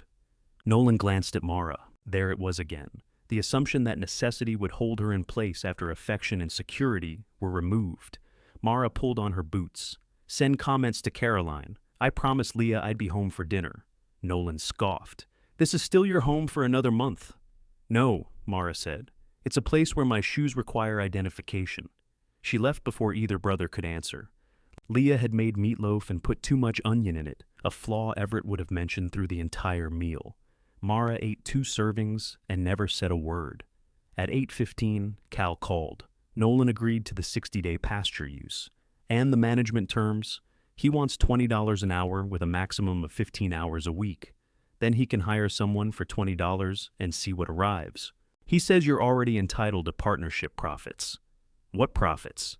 Cal sighed. I told him 28 with no weekly maximum during emergencies. You bargained down my age? That wasn't intentional. For 30, I'll forgive it. He was quiet, then chuckled. The agreement was signed electronically the next morning. Nolan added language requiring receipts and weekly time records. Mara added language stating that any sale, transfer, or disposal of livestock or equipment required written consent while the valuation was pending. Caroline reviewed the changes. Cal and Nolan signed for the estate's inherited interest, subject to probate confirmation. Mara signed for herself. The farm had needed 42 years and 1 death to put a price on her time. Her first entry was 4.5 hours for number 2, 1-4's difficult delivery and follow-up. She attached Len's timesheet and the veterinary invoice. Cal approved it. Nolan sent a 3-word email. Under protest, noted. Mara printed it and put it in the folder. Donna Reeves arrived Monday in a white pickup with magnetic signs on both doors and mud already dried across the tailgate. She was 65, compact, and wore a canvas vest with enough pockets to smuggle a hardware store. You Mara? Yes. Which one's Nolan? The brothers stood near the machine shed. Nolan wore boots purchased too recently. Cal looked as though he had slept in his. Mara pointed. Donna nodded. He's the one who emailed 6 limitations. He likes preparation. He likes semicolons. She shook hands with all of them, explained what she would and would not value, and asked that nobody tell her what an item was worth to the family. Sentiment has no resale market, she said. If it did, estate work would be easier. They began with the cattle. Mara supplied ear tag lists, breeding dates, purchase records, and recent weights. Cal opened gates and moved animals between pens. Nolan remained close, asking whether Donna's figures reflected local prices or national averages. They reflect animals standing in front of me, Donna said. Number 214 approached the fence with her calf beside her. Donna inspected them, made a note, and moved on. That pair is mine, Mara said automatically. Donna stopped. Personally yours or partnership property, Mara corrected herself. Partnership. I selected the cow. Good cow. The simple judgment pleased her more than it should have. In the machine shed, Donna photographed serial plates and compared titles, loan documents, and depreciation schedules. The loader tractor had been titled under Everett's name, but depreciated entirely by Whitcomb Farm Partnership, and paid from its account. Donna marked it for legal classification rather than assigning it blindly. Nolan objected. The title is clear. The title is one record, Donna said. My father owned it. Then your lawyer can explain why his partnership claimed it for 8 years.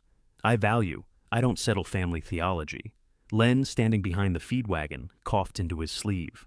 The baler, stock trailer, feed wagon, 2 utility trailers, and most livestock equipment showed the same pattern: purchased or financed through partnership accounts, maintained as business assets, and reported on partnership tax schedules. Older machinery, Everett inherited from his father, was easier to place on the estate side. The tools were a mess. Receipts existed for some. Others had been on the farm longer than anyone could remember. Donna valued them as a group and left ownership unresolved. People will spend $6,000 arguing over $1,200 of wrenches, she said. My professional advice is don't. Nolan wrote that down. At lunch, Mara set sandwiches and coffee on the workbench.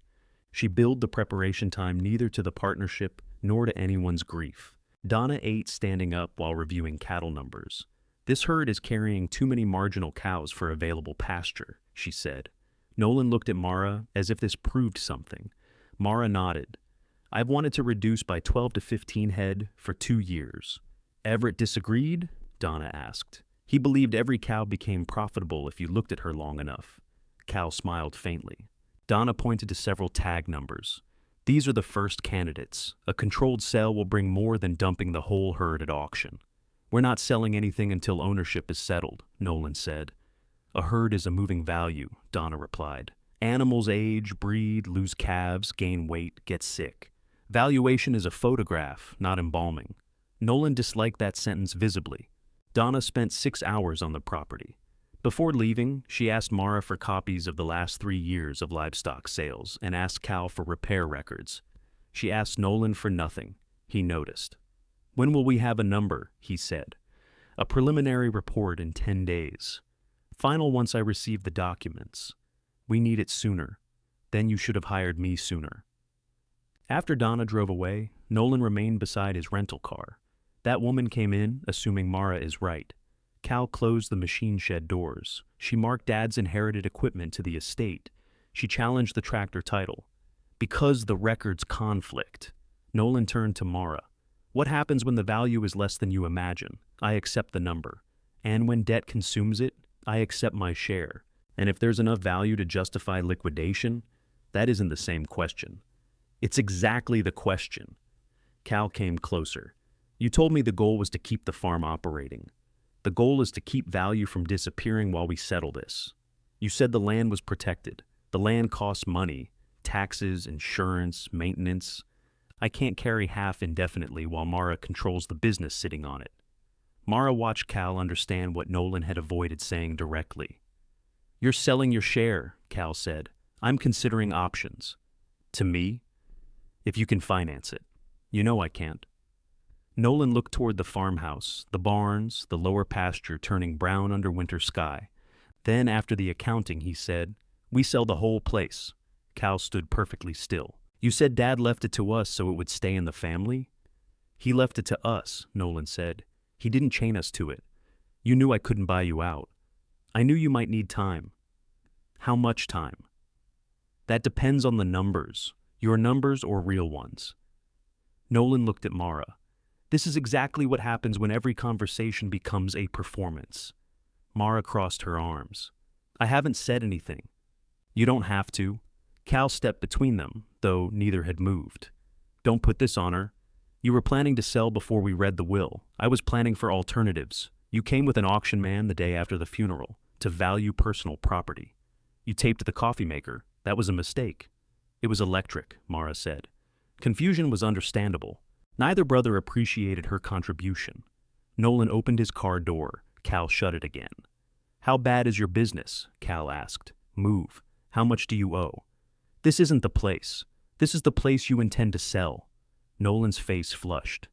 I have obligations? Unlike you, I don't measure my life in whether the south pasture has enough grass. No, you measure it in what Dad can cover. The blow landed cleanly. Nolan shoved Cal's hand from the door. Dad helped both of us. He gave me work. He gave you a house deposit. He loaned me $12,000. I paid it back. Then, congratulations. Mara had seen Everett make the same motion Nolan made then. Chin lifted, mouth pressed flat. Injury converted immediately into contempt. It was the family resemblance nobody photographed. "Nolan," she said. He turned on her. "What?" "Cal didn't know about the checks Everett gave you. I don't owe him an accounting of my relationship with my father." "No, but you're asking him to trust your urgency without explaining it. I made an offer to buy your interest for a quarter of what it may be worth. You don't know what it's worth. Neither do you. That didn't stop you from choosing 25,000. Nolan glanced toward Cal. "I don't need this." "Then tell us what you do need," Mara said. For several seconds, pride fought arithmetic. Finally, Nolan said, "My company lost 2 major contracts. We expanded warehouse space based on work that disappeared. I guaranteed part of the lease and a credit line." "How much?" Cal asked. "Enough. That isn't a number. It's none of your business. It becomes my business when you sell the farm to pay it." Nolan's eyes shone with anger, but something beneath it looked closer to shame. "I'm not asking for your money. I'm asking for my inheritance. You want yours in cash, which means mine has to become cash too. That's what ownership is, Cal. It includes the right to sell." Cal stepped back as if Nolan had finally said something too honest to stand near. Mara looked toward the house. Everett had believed naming both sons would preserve the land because he mistook blood for agreement. He had excluded Mara, the one person who understood the farm's daily limits, then handed equal power to 2 men who wanted opposite things. Even dead, he had arranged dependence and called it protection. "We wait for Donna's report," Mara said. Nolan gave a short laugh. "You don't get to referee us." "No, but you don't get to use partnership property as the down payment on your escape." He climbed into the rental car and shut the door. Gravel flew behind him all the way to the county road. Cal remained by the shed. "I shouldn't have said that about Dad covering him. You should have said it sooner and quieter. He acts like I'm stupid because I stayed. Sometimes people who leave need staying to look like failure." Cal watched Nolan's taillights disappear. "Did Dad know how bad it was?" "I don't know. He stopped telling me about checks a long time ago. You knew enough to keep quiet." Mara accepted that. "Yes. Why? Because Everett said Nolan was embarrassed. Because it was his money. Because your father could make secrecy sound like kindness." Cal kicked at a stone. "You always took his side. I took the side that kept the day moving. That's the same thing." She started to argue, then remembered Leah saying Everett always found an emergency only Mara could solve. "More often than it should have been," she said. Cal looked at her, surprised. He went to check a waterer without asking her to follow. Mara returned to Leah's before 6. Dinner was already on the table, and for once she had no mud on her clothes. Leah glanced at the clock. "Should I call somebody?" "I said I'd be here. You've said many things." Mara sat. "How was work?" Leah stared at her. "What?" "I'm waiting for the second half of the sentence." "There isn't one. No cow emergency? No request for printer ink?" You genuinely asked. "Yes." Leah looked suspicious, but began telling her about a billing dispute involving a surgeon who believed diagnosis codes were a form of personal criticism. Mara listened without checking her phone until they finished eating. The effort should not have felt significant. It did. Donna's preliminary report arrived 9 days later. Mara opened it at Caroline's office with Cal and Nolan, attending by video call from separate locations. Nolan's image showed a blank office wall. Cal appeared from his pickup, the steering wheel cutting across the lower half of his screen. Donna had divided the assets into categories, clearly personal to Everett, clearly reported and maintained by the partnership, and disputed. The breeding herd, calves, stored hay held for sale, feed inventory, receivables, baler, feed wagon, and most livestock equipment fell under partnership use and reporting. The loader tractor and stock trailer remained disputed because titles conflicted with payment and tax treatment. At current market values, the likely partnership assets totaled between $368,000 and $394,000, depending on classification. Documented partnership debt, excluding unresolved expenses, stood near $152,000. Mara did the subtraction silently. Caroline spoke before anyone could treat the difference as cash in hand. That range is gross liquidation value before commissions, taxes, professional fees, market fluctuation, and any claims between the estate and partnership. It also doesn't determine capital distribution.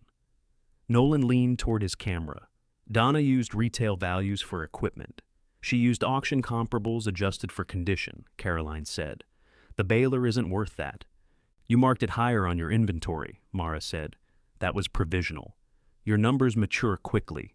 Cal asked, if we keep operating, what's the business worth as a business? Caroline looked at Mara. It was not a legal question, Mara answered. With the whole herd on existing pasture, maybe enough to support one modest household and Len's hours in a decent year. Not enough to pay 3 owners, land rent, and Nolan's debts. I didn't ask the farm to pay my debts, Nolan said. You asked it to become money. That report proves the partnership can be liquidated and still leave value. Value for whom? Cal asked. For all of us. Mara studied the figures again. Her likely half, after ordinary debt, but before expenses and adjustments, was not a fortune. It was, however, far more than $25,000. Enough to give her choices if she did not spend it proving she deserved them. Nolan's revised offer arrived before the video call ended. $70,000. The estate would assume all currently documented partnership liabilities, and Mara would release her interest immediately. Caroline read it on her screen. We won't answer today. I want closure, Nolan said. You want a discount, Mara replied. It accounts for risk. The debts could increase. Asset classification could go against you. Sale expenses could be substantial. All true. Then 70 is reasonable. If you believe my half is only worth 70, why are you in such a hurry to buy it? Nolan's image froze briefly, leaving him with his mouth open. When the connection returned, he was saying something about litigation expense. Mara ended the call before his sentence finished. Caroline looked over the red frames. That was satisfying, but procedurally rude. I'll pay for the extra minute. Outside, Cal waited beside his pickup. He had driven to Caroline's office for the call, but joined from the parking lot, unwilling to sit in the room with Mara. She walked past him toward her Buick. Can we talk? He asked, if we use actual numbers. He opened the passenger door of his truck and pulled out a folded county map. They spread it across the hood. The Whitcomb acreage formed an uneven shape along 2 county roads. The house, barns, main lots, and better pasture sat on roughly 90 acres near the center. The remaining land included wooded ridge, rocky grazing, and 2 hayfields farther south. If Nolan forces a sale, I lose everything, Cal said. You inherit proceeds. You sound like him. I'm stating the part you don't like. He traced the ridge parcel with a finger. What if we sell this? Everett refused every time someone mentioned dividing the farm. Everett isn't here. The words came quietly. Mara looked at Cal. He did not withdraw them. The ridge doesn't help the cattle much, she said. Too steep, poor water. It has road access, hunting value, maybe enough with 1 hayfield to buy out part of Nolan's share. Part. He could carry the rest. Nolan doesn't appear interested in carrying patience. Cal folded his arms on the truck hood. Would you keep the partnership going with me? Mara had expected the question eventually. Hearing it still hurt. You wanted me out of the house 2 weeks ago. I didn't want you out. You accepted that I would be. He looked down at the map. I thought Dad had arranged things. He did. I thought you had money somewhere. Retirement, insurance. Your father said I'd be all right. Cal flinched at his own borrowed words. I'm not asking you to forgive anything, he said. I'm asking if the farm could work. Which farm? The smaller one. Core acreage. Reduced herd. You manage records and cattle. I do field work and equipment. Len stays. And who owns the business? You and me. Equal? He hesitated. Mara folded the map along its original crease. That pause is why the answer is not yet. I was doing the math. So was Everett every time he called me partner. Cal took the map back. What would make you say yes? I don't know that I want to. His disappointment seemed genuine, which made it no more binding. Mara opened her car door. Sell the ridge, she said. Or don't. Work something out with Nolan because he's your brother. Not because you need me to stand between you. Then we can discuss what remains. That evening, Nolan emailed a notice that he had scheduled a real estate appraisal of the entire property. Cal forwarded it with 1 sentence. He never intended to keep any of it. Mara read the message in Leah's quiet kitchen. She did not answer immediately. Then she wrote back. Neither did Everett. He intended you to. There's a difference. Cal did not answer until morning. You're right. Mara read the 2 words while sitting at Leah's kitchen table. She waited for a qualification to appear. None did. At the farm, Cal had already started the loader tractor when she arrived. He shut it off and climbed down with a folded sheet of paper in his hand. "Before you ask," he said, "I logged the time and fuel. I wasn't going to ask. You were going to look. That's different." He handed her the sheet. "Hay in the south field won't last through March if we keep the whole herd." "I know. Donna's coal list?" "Mostly right, mostly." She put 307 on it. "Her feet look bad, but she's carrying one of the better calves." "So, we keep her?" "We examine her before deciding." Cal nodded. "Your hourly rate started 10 minutes ago." Mara looked at him. "What?" "Nothing. Don't make it strange. You remembered without being told." "I can learn." "That remains disputed." He smiled despite himself and went to open the sorting pens. They spent the morning evaluating cows with Len. Mara checked udders, feet, body condition, and breeding records. Cal read tag numbers while Len marked the list. 15 animals went into the sale group, including 3 Everett had kept for reasons nobody could identify beyond familiarity. Number 307 stayed. "You're sentimental," Cal said. "I'm allowing one appeal. Dad would have kept all 15. Everett thought culling meant betrayal. Len leaned over the gate. "Explain some things." The controlled sale required Nolan's written consent under the temporary agreement. He withheld it for 2 days, arguing that selling before the final accounting could prejudice the estate. Then the real estate appraiser warned that continued overgrazing would reduce spring pasture condition. Nolan approved the sale within an hour. The cows went to a scheduled bred cow sale rather than a general auction. Mara rode with Len in the truck. She had watched livestock leave that farm for 4 decades, but this load sounded different. Hooves shifted behind them each time Len changed gears, a dull, unsettled knocking. "You could stay home," Len said. "So could you." "I'm driving, I'm supervising. $30 an hour to sit in my truck and criticize." "You're welcome." At the sale barn, Mara checked the animals into their pens and corrected a clerk who entered them under Everett Whitcomb Estate. "Whitcomb Farm Partnership," she said.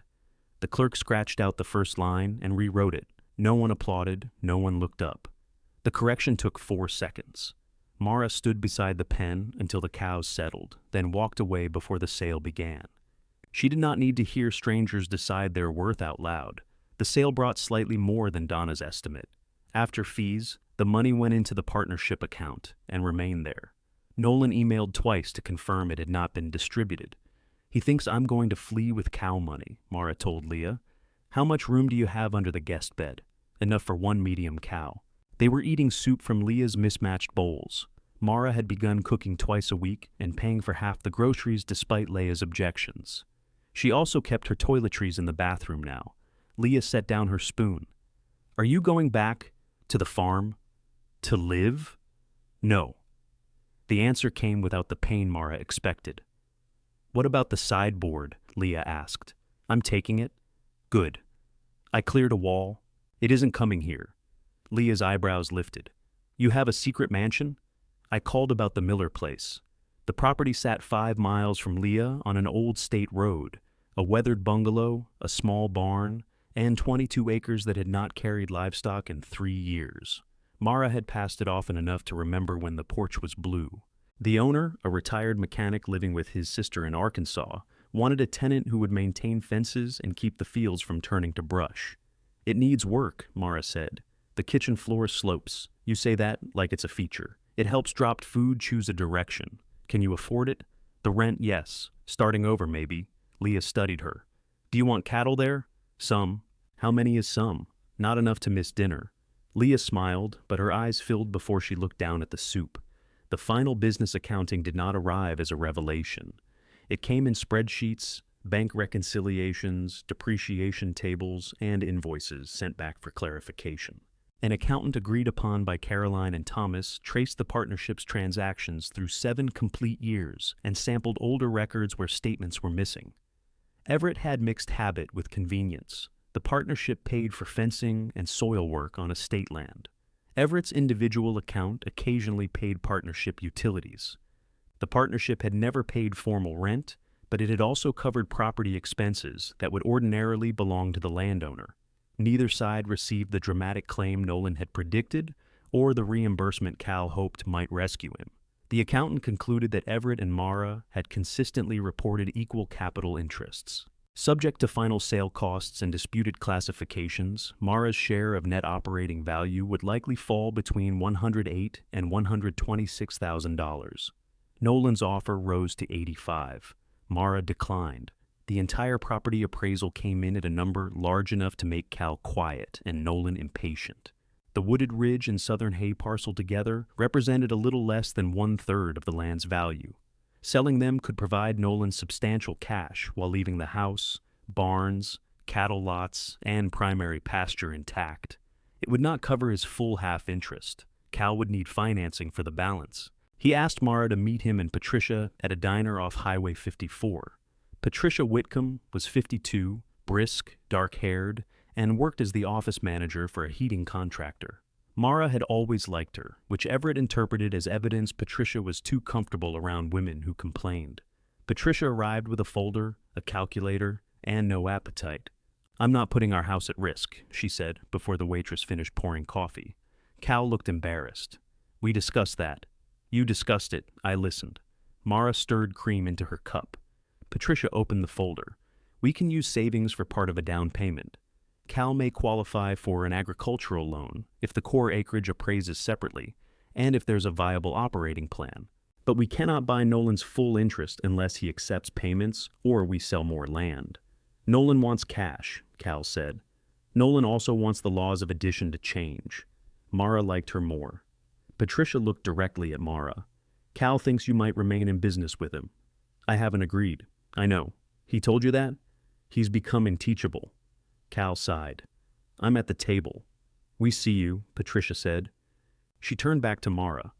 "If you don't want it, say so. I don't want us building a plan that depends on another woman doing more than she chose." Mara looked at Cal. He stared into his coffee. "Thank you," Mara said. Patricia nodded as if a contract had been clarified. Mara explained what she did want. Her partnership interest distributed partly in cash and partly in selected cattle. A modest herd on leased ground, no ownership in Whitcomb land, no promise to manage Cal's operation indefinitely. "I might consult," she said, "for a fee." $30 an hour? Cal asked. "Rates increase with experience." He smiled faintly. "You're not keeping the farm with me," he said. "No." The disappointment was smaller than before, but still visible. Mara said, "You want Everett's idea of continuity. Same land, same herd, same people doing the same work. That's what made this place unable to support anybody's change." Patricia placed a hand over Cal's wrist. He did not move away. "If you keep the core," Mara continued, "you need fewer cattle, different labor costs, and your own records. You can't inherit my knowledge by putting my name on another form." Cal nodded slowly. "Would you help me build an operating plan?" "Yes." Billable. The settlement conference took place at Thomas Bell's office, where the conference room chairs were too low and the water came in bottles small enough to make everyone resentful. Mara sat beside Caroline. Nolan and Cal sat on opposite sides of Thomas, though both were represented through the estate process rather than as open adversaries. Patricia attended with Cal. Len was not present, but Mara carried his updated wage and equipment records. Thomas outlined the areas of agreement. The operating partnership existed. Mara held 50%. Everett's 50% passed to his sons under the will. The land belonged to the estate and would pass to them. Certain equipment was estate property, certain equipment partnership property, and 4 high-value items remained disputed. "Now we discuss resolution," Thomas said. Nolan proposed selling all partnership assets and the entire real property through coordinated auctions. Cal proposed selling the Ridge and South Hay parcel, financing part of Nolan's remaining interest, and paying the rest over 7 years. 7 years is not reasonable, Nolan said. "It's what I can afford. I am not your bank. You're my brother. That doesn't improve your credit." Patricia's fingers tightened around her pen. Cal flushed. "Dad wanted me to keep it. Dad wanted both of us to own it. So you could sell, so I could decide." Mara watched them repeat the marriage she had just escaped, one man holding necessity, the other holding permission. Thomas turned to her. "Your position? Dissolve the operating partnership in an orderly way. Sell the cull animals as planned. Distribute selected breeding stock to me at appraised value. Let Cal purchase the equipment he needs from the partnership at appraised value if he can finance it. Sell remaining equipment through a scheduled consignment, not a distress auction. Collect receivables, pay debts, and distribute the balance. Nolan leaned back. That could take months. Yes. You receive management fees while it takes months. I receive payment for work. You benefit from delay. I benefit from not losing money because you have a deadline you won't explain. Nolan's eyes flicked toward Thomas. My personal finances are irrelevant. Then stop making them everybody's weather. Thomas intervened before Nolan answered. Mara's proposal addresses the business. The land remains unresolved. Cal looked at her. There was a plea in his face he had not put into words. Mara thought of the county map spread over his truck hood. The core acreage could survive without the ridge, though more land might need to go. Nolan could take cash from a sale and a smaller finance payment. Cal could keep the place if he accepted that keeping did not mean keeping whole. But that agreement belonged between the brothers. I won't oppose a sale of land I do not own, Mara said. Cal stared at her. Nolan sat forward. Then a full sale is the cleanest option. I didn't endorse it. I said I won't pretend your father's promise made me responsible for saving Cal from you. Mara, Cal said. She met his eyes. I will help you build a workable plan. I will not become the reason Nolan waits or the reason you stay. I did that for Everett. I'm finished. No one spoke. For the first time since the will had been read, the future of Whitcomb land sat entirely in the hands of the men who had inherited it. Neither looked relieved. Thomas Bell called for a recess. Cal was through the conference room door before anyone else stood. Patricia gathered her folder and followed him. Nolan remained seated, studying the tiny water bottle between his hands. Caroline leaned toward Mara. You said what needed saying. That doesn't make it kind. No. In the hallway, Cal stood beside a framed photograph of Thomas, shaking hands with a former governor. Patricia faced him with her arms folded. You knew she might not support the land plan, Patricia said. I thought she'd at least oppose selling everything. Mara stopped a few feet away. I do oppose it. You just gave Nolan permission. I'm not required to invent ownership in order to care what happens. He'll use what you said. He uses everything. Cal's voice dropped. If you had told Thomas the business needs the full property, it doesn't. The core without the southern hay ground will be tight. Then keep one hay field and sell more of the ridge. Nolan won't agree. That is a problem between you and Nolan. You keep saying that like you weren't part of this family. The hallway went quiet. Patricia closed her eyes briefly. Mara looked at Cal. When I was part of it, you called the land bloodline property. When I stepped aside, I became family again. That isn't fair. No, it's accurate. Cal turned away. Mara wanted to follow him, touch his sleeve, and soften the truth until he could carry it. She knew how. She had spent most of her adult life making hard things lighter for Whitcomb men. She stayed where she was. Inside the conference room, Nolan asked Thomas whether a coordinated sale could happen before summer. Thomas explained that probate title work, marketing, and asset classification would take time. Nolan's impatience sharpened as each step was named. Mara noticed Cal listening from the doorway. A full sale was not quick money. It was merely destruction Nolan could describe as efficient. The conference ended without agreement. Thomas gave them 10 days to exchange revised proposals before scheduling formal mediation or preparing for litigation. Outside, Patricia squeezed Mara's hand. He'll come around, she said. Which one? Patricia glanced toward the brothers' separate vehicles. I was hoping you knew. Mara signed the lease on the Miller place the next morning. The owner mailed 2 keys from Arkansas and authorized her to repair fencing in exchange for part of the first month's rent. The bungalow smelled of dust, old cooking oil, and the peppermint mice had dragged from a torn bag in the pantry. The kitchen floor sloped more than Mara remembered. Leah walked from one end of the room to the other and watched a marble roll toward the refrigerator. At least breakfast knows where to gather, Mara said. You're enjoying this flaw too much. It's the first flaw I chose. Len inspected the barn.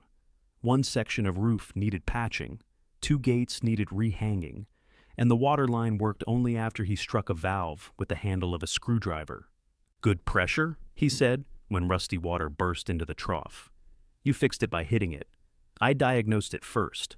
Mara could not move cattle there until fencing was secure, and she could not choose cattle until the partnership distribution was approved. Still, having keys changed the shape of waiting. She and Leah cleaned the bungalow after work. Len brought tools on weekends and charged Mara a rate she insisted they write down. Patricia arrived one afternoon with paint samples and Cal's extension ladder. "Cal sent this," she said. "Did he charge mileage?" "He said you'd ask." They painted the kitchen a soft cream. Leah wanted blue cabinets. Mara chose green because she had never lived in a kitchen Everett had not selected. At the farm, the temporary management agreement continued. Cal spoke to Mara only about operations for several days. His questions were formal and his timesheets exact. "Cow 307 is favoring that foot," he said one morning. "I'll look at her. Do you want me there? If you're working cattle, yes. What time?" 9. "Billable?" "Everything is billable now, including sarcasm. That'll ruin you?" The irritation between them did not prevent good work. They trimmed 307's hoof with Len's help and treated a shallow abscess. Cal wrote down the medication, withdrawal period, and follow-up date without being told. "You can learn," Mara said. "I believe we've established that, provisionally." He almost smiled. When they finished, he remained beside the chute while Len drove the cow back to her lot. "I talked to the bank," Cal said, "and if Patricia and I put in most of our savings, and if we sell the ridge plus both southern hayfields, I can finance what's left of Nolan's share. You said you needed one hayfield. I can lease ground. That costs money. So does keeping it." Mara waited. "He still said no," Cal added. "Why? He wants the entire amount at closing." "Can he explain what happens if he doesn't get it?" "No." "Then ask again." "I have. Ask differently." Cal leaned against the chute. "You always knew how to get answers out of Dad." "No. I knew how to keep working after he refused. That isn't helpful. It might be the most useful thing I've told you." The revised proposal Nolan sent on the 7th day offered one compromise. He would accept Cal's plan to retain the core property if Mara reduced her partnership claim by $35,000. That amount would be added to Nolan's cash at closing the gap between the land sale proceeds and Cal's financing. Mara read the proposal in Caroline's office. "He wants me to pay him to let Cal keep the farm." "In effect," Caroline said. "Can he ask that with a straight face?" "He sent it by email." Cal called before Mara left the building. "I didn't know he was going to include you. But you knew the numbers didn't work. I thought he might carry the balance for 2 years. And when he refused, I told him I'd sell another 20 acres near the West Road. Did you offer him my money?" "No." "Would you take the deal if I agreed?" His silence was answer enough. Mara looked through Caroline's window. The hardware store sign had been repaired. All the letters glowed red in the afternoon gloom.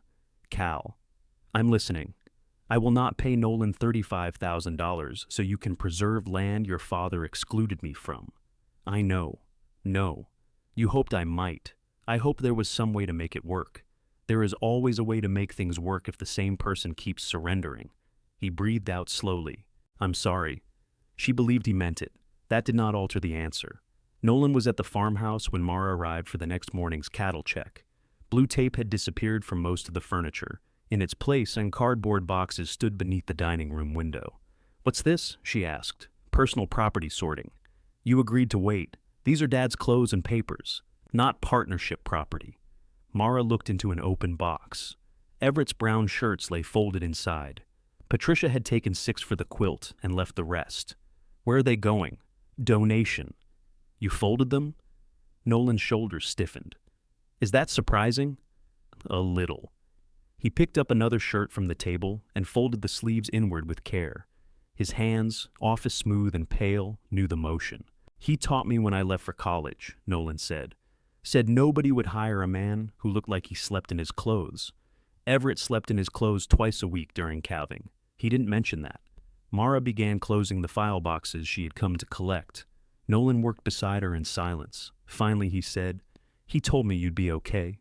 Everybody keeps repeating that, like a prayer. He said you had the nursing home retirement and your share of the operation. I didn't understand what that meant. You argued there was no operation. I thought he meant income while he was alive, or an account. You didn't ask?" "No." It was the first time Nolan had answered without defending the failure. Mara sat in Everett's desk chair. Nolan remained standing, holding one of his father's shirts. "Did you know the will gave me nothing?" "I knew the land came to Cal and me. The house? Yes. The rest? He said you would have your own resources, and you accepted that. Nolan folded the shirt again, though it was already folded. It was easier.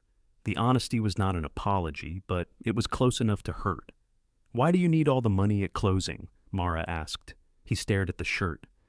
The warehouse landlord is suing on the guarantee. My partners can't cover it. If I don't settle, they'll come after my house and anything else in my name. How long? About 3 months before it gets much worse. Does Cal know that? He knows enough. No. He knows you're desperate. That makes you look greedy. He doesn't know you're frightened. Nolan gave a humorless smile. Cal enjoys greedy, because frightened would require him to care. He thinks I took Dad's money. You did. I paid some back. Does he know? No. Mara rubbed her thumb over a scratch in the desk. Everett kept you ashamed so you'd be grateful. He kept Cal suspicious so Cal would stay close. He kept me busy so I wouldn't ask either of you questions. Nolan lowered himself into the other chair. What am I supposed to do with that? He asked. Nothing? It's history, not instructions. Cal arrived before noon. Nolan did not leave. The brothers met in the dining room with no lawyers, though Mara insisted Patricia join by phone and the figures remain on paper. She made coffee, then charged 15 minutes to personal time out of spite. Nolan disclosed the amount required to settle the guarantee, and the later obligations he could manage if given time. Cal disclosed exactly how much he and Patricia could invest without risking their home. They were still apart. The difference was $28,000. Nolan looked at Mara. I'm not asking. Good. Cal studied the county map, the West Road acreage. It reduces the core below what the bank approved, Nolan said. I can reapply. You'll lose weeks. I'll lose land either way. Mara pointed to the equipment list. You plan to buy both utility trailers from the partnership. Cal nodded. Buy one. Lease a second when needed. Sell the older grain drill instead of transferring it to the core operation. You don't plant enough acreage to justify owning it. That saves maybe 9,000. Reduce the starting herd by 6 more cows. Lower feed needs. Lower operating credit. Cal's face tightened. That's the breeding line. It's 6 cows, not the Book of Genesis. Nolan's mouth twitched. Patricia's voice came through the phone. We can add 5,000 without touching the emergency account. No, Cal said. We discussed 4. I'm offering 5. That still leaves about 7, Mara said. Nolan can carry 7,000 for 1 year without becoming a bank. Both men looked at each other. The solution was smaller than the argument had been. Nolan asked for interest. Cal used an obscene word. Patricia told him to behave. Nolan proposed 6%. Cal countered at 4. They settled at 5. Nothing was signed that day. But when they returned to Thomas Bell's office with the revised terms, Nolan sat beside Cal rather than across from him. Thomas read the proposal. Caroline reviewed Mara's separate partnership distribution. Selected cattle at Donna's appraised value. Cash after debts and sales. No reduction for the brothers' land agreement. No claim by Mara to the farmhouse or real property. The sideboard identified as her personal property. Thomas set down his pen. If everyone agrees, he said, we can prepare final documents. Nolan looked at Mara. You're taking number 214? And her calf. Dad liked that cow. He was wrong about her first. Cal slid the equipment schedule toward Nolan. Sign? Nolan picked up the pen but paused above the page. For a moment, Mara saw all 3 of them waiting for Everett's opinion. Then, Nolan signed his own name. Cal signed beneath him. Thomas turned the final page toward Mara, but Caroline placed 2 fingers on its corner. Read the distribution schedule once more. I've read it 4 times. Read it as the woman who has to live with it, not the woman who wants everyone to stop talking. Mara gave her a look, then read. The partnership would continue only long enough to complete the agreed sales, collect receivables, pay documented expenses, and distribute remaining assets. 12 cows, number 214, her calf, and a 2-year-old bull would go to Mara at Donna's appraised values. Cal would purchase the loader tractor, baler, feed wagon, and 1 utility trailer through financing tied to his new operation. The disputed stock trailer would be sold, with proceeds held by the partnership. Nolan and Cal would receive Everett's half of the remaining net value through the estate. Mara would receive hers directly. No land, no farmhouse, No hidden apology disguised as property. The walnut sideboard belonged to Mara. She signed. Thomas gathered the pages. These are settlement terms. Final closing remains contingent on financing, the land sales, and probate approval. Nolan leaned back, meaning, we're not done. Meaning the world continues to contain paperwork, Caroline said. Outside, cold winds swept along the sidewalk. Patricia took Cal's arm as they walked toward the parking lot. Nolan remained near the office door, searching his coat pockets. Lose something? Mara asked. My keys, they're in your hand. He looked down. Right. For the first time, he appeared older than his brother. Mara, he said. She waited. I shouldn't have made that first offer. No, I believe Dad had arranged for you. You believed what was convenient, he nodded once. Yes. There were apologies designed to remove guilt from the person offering them. Nolan's did not quite ask for that. It simply stood between them, incomplete. You should have asked me, Mara said. I know. He put his keys in the correct hand and went to his car. Nothing happened as quickly as Nolan wanted. Cal's lender required a separate appraisal of the core acreage, then questioned his reduced operating plan, then requested the same tax page twice under different names. The ridge and hay fields were listed at their appraised values. The first offer was low enough that Nolan wanted to accept it and Cal wanted to insult the buyer personally. They declined. The second offer arrived 3 weeks later from a cattleman expanding from the next county. It covered the ridge, both southern hay fields, and the additional West Road acres Cal had reluctantly agreed to release. The price was fair, not miraculous. After closing costs and estate obligations, it gave Nolan most of the cash he needed. Cal's loan covered the rest, except for the $7,000 note the brothers had negotiated across Mara's dining table. Nolan signed that note at 5% interest and complained about it as if the rate had been Mara's personal invention. The operating partnership unwound in smaller pieces. 2 marginal cows sold with another group in February. The older grain drill and spare trailer went through a farm consignment sale. A hay buyer finally paid an invoice Everett had neglected to collect. Len's wages were brought current every Friday. Donna's bill was paid by the partnership, including the part she had allowed Mara to defer. The stock trailer brought less than Nolan predicted and more than Cal feared. The loader tractor stayed at the farm, now financed in Cal's name. On the day the old loan was paid, June Alvarez at the bank printed the confirmation and slid it across her desk to Mara. That closes the partnership line, June said. Mara touched the page. All of it? All documented principal and interest. The checking account remains open until final distribution. For years, Everett had treated debt like weather, something that existed around them, but should not be discussed indoors. Seeing a 0 at the bottom of the page felt less like triumph than finally learning the temperature. Can I have 2 copies? June smiled. I expected you to ask for 3. Mara took 3.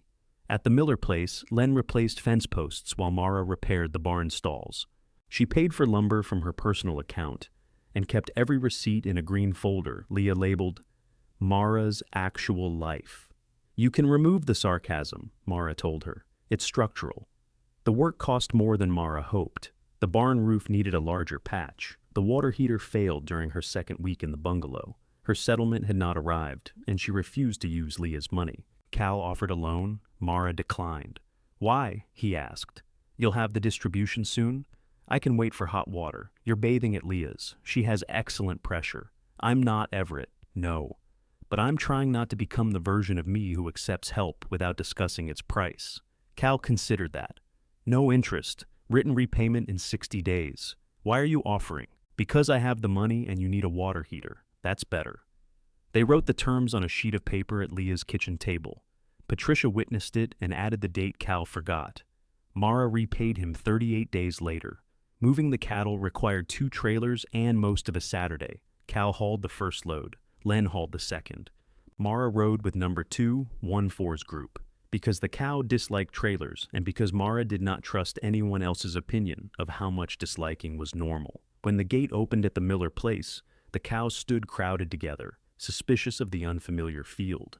Number 214 stepped out first, sniffed the ground, and walked toward the water trough. The others followed. Her calf, sturdy now, kicked up both heels and ran in a crooked circle. Leah leaned on the fence in new boots already muddy around the soles. Do they know this is home? They know there's grass. Same thing? Some days, Mara's herd looked small in the 22 acres. That was the point. She had enough animals to work, enough land to care for, and enough room in a day to leave. Len shut the trailer gate. "What are you calling the place?" "It has an address." "Everything has an address, not your truck. That thing has a warning." Cal walked over from the barn. "You need a farm name for the co-op account. I'm not opening credit yet." "You'll need one eventually."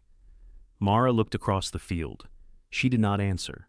The final distribution statement arrived with spring rain. After debts, professional fees, sale expenses, asset transfers, and adjustments, Mara received a little under $116,000 in cash and livestock value. The number was large enough to steady her, not large enough to transform her into someone who never worried again. She placed part in savings, part in a separate farm account, and left her nursing home retirement alone. She bought a reliable used truck after the Buick failed to start 3 times in 1 week. The salesman tried to explain towing capacity to Cal until Mara asked which one of them he expected to sign. She did not buy the Miller place. The owner was not ready to sell, and Mara discovered she liked leasing.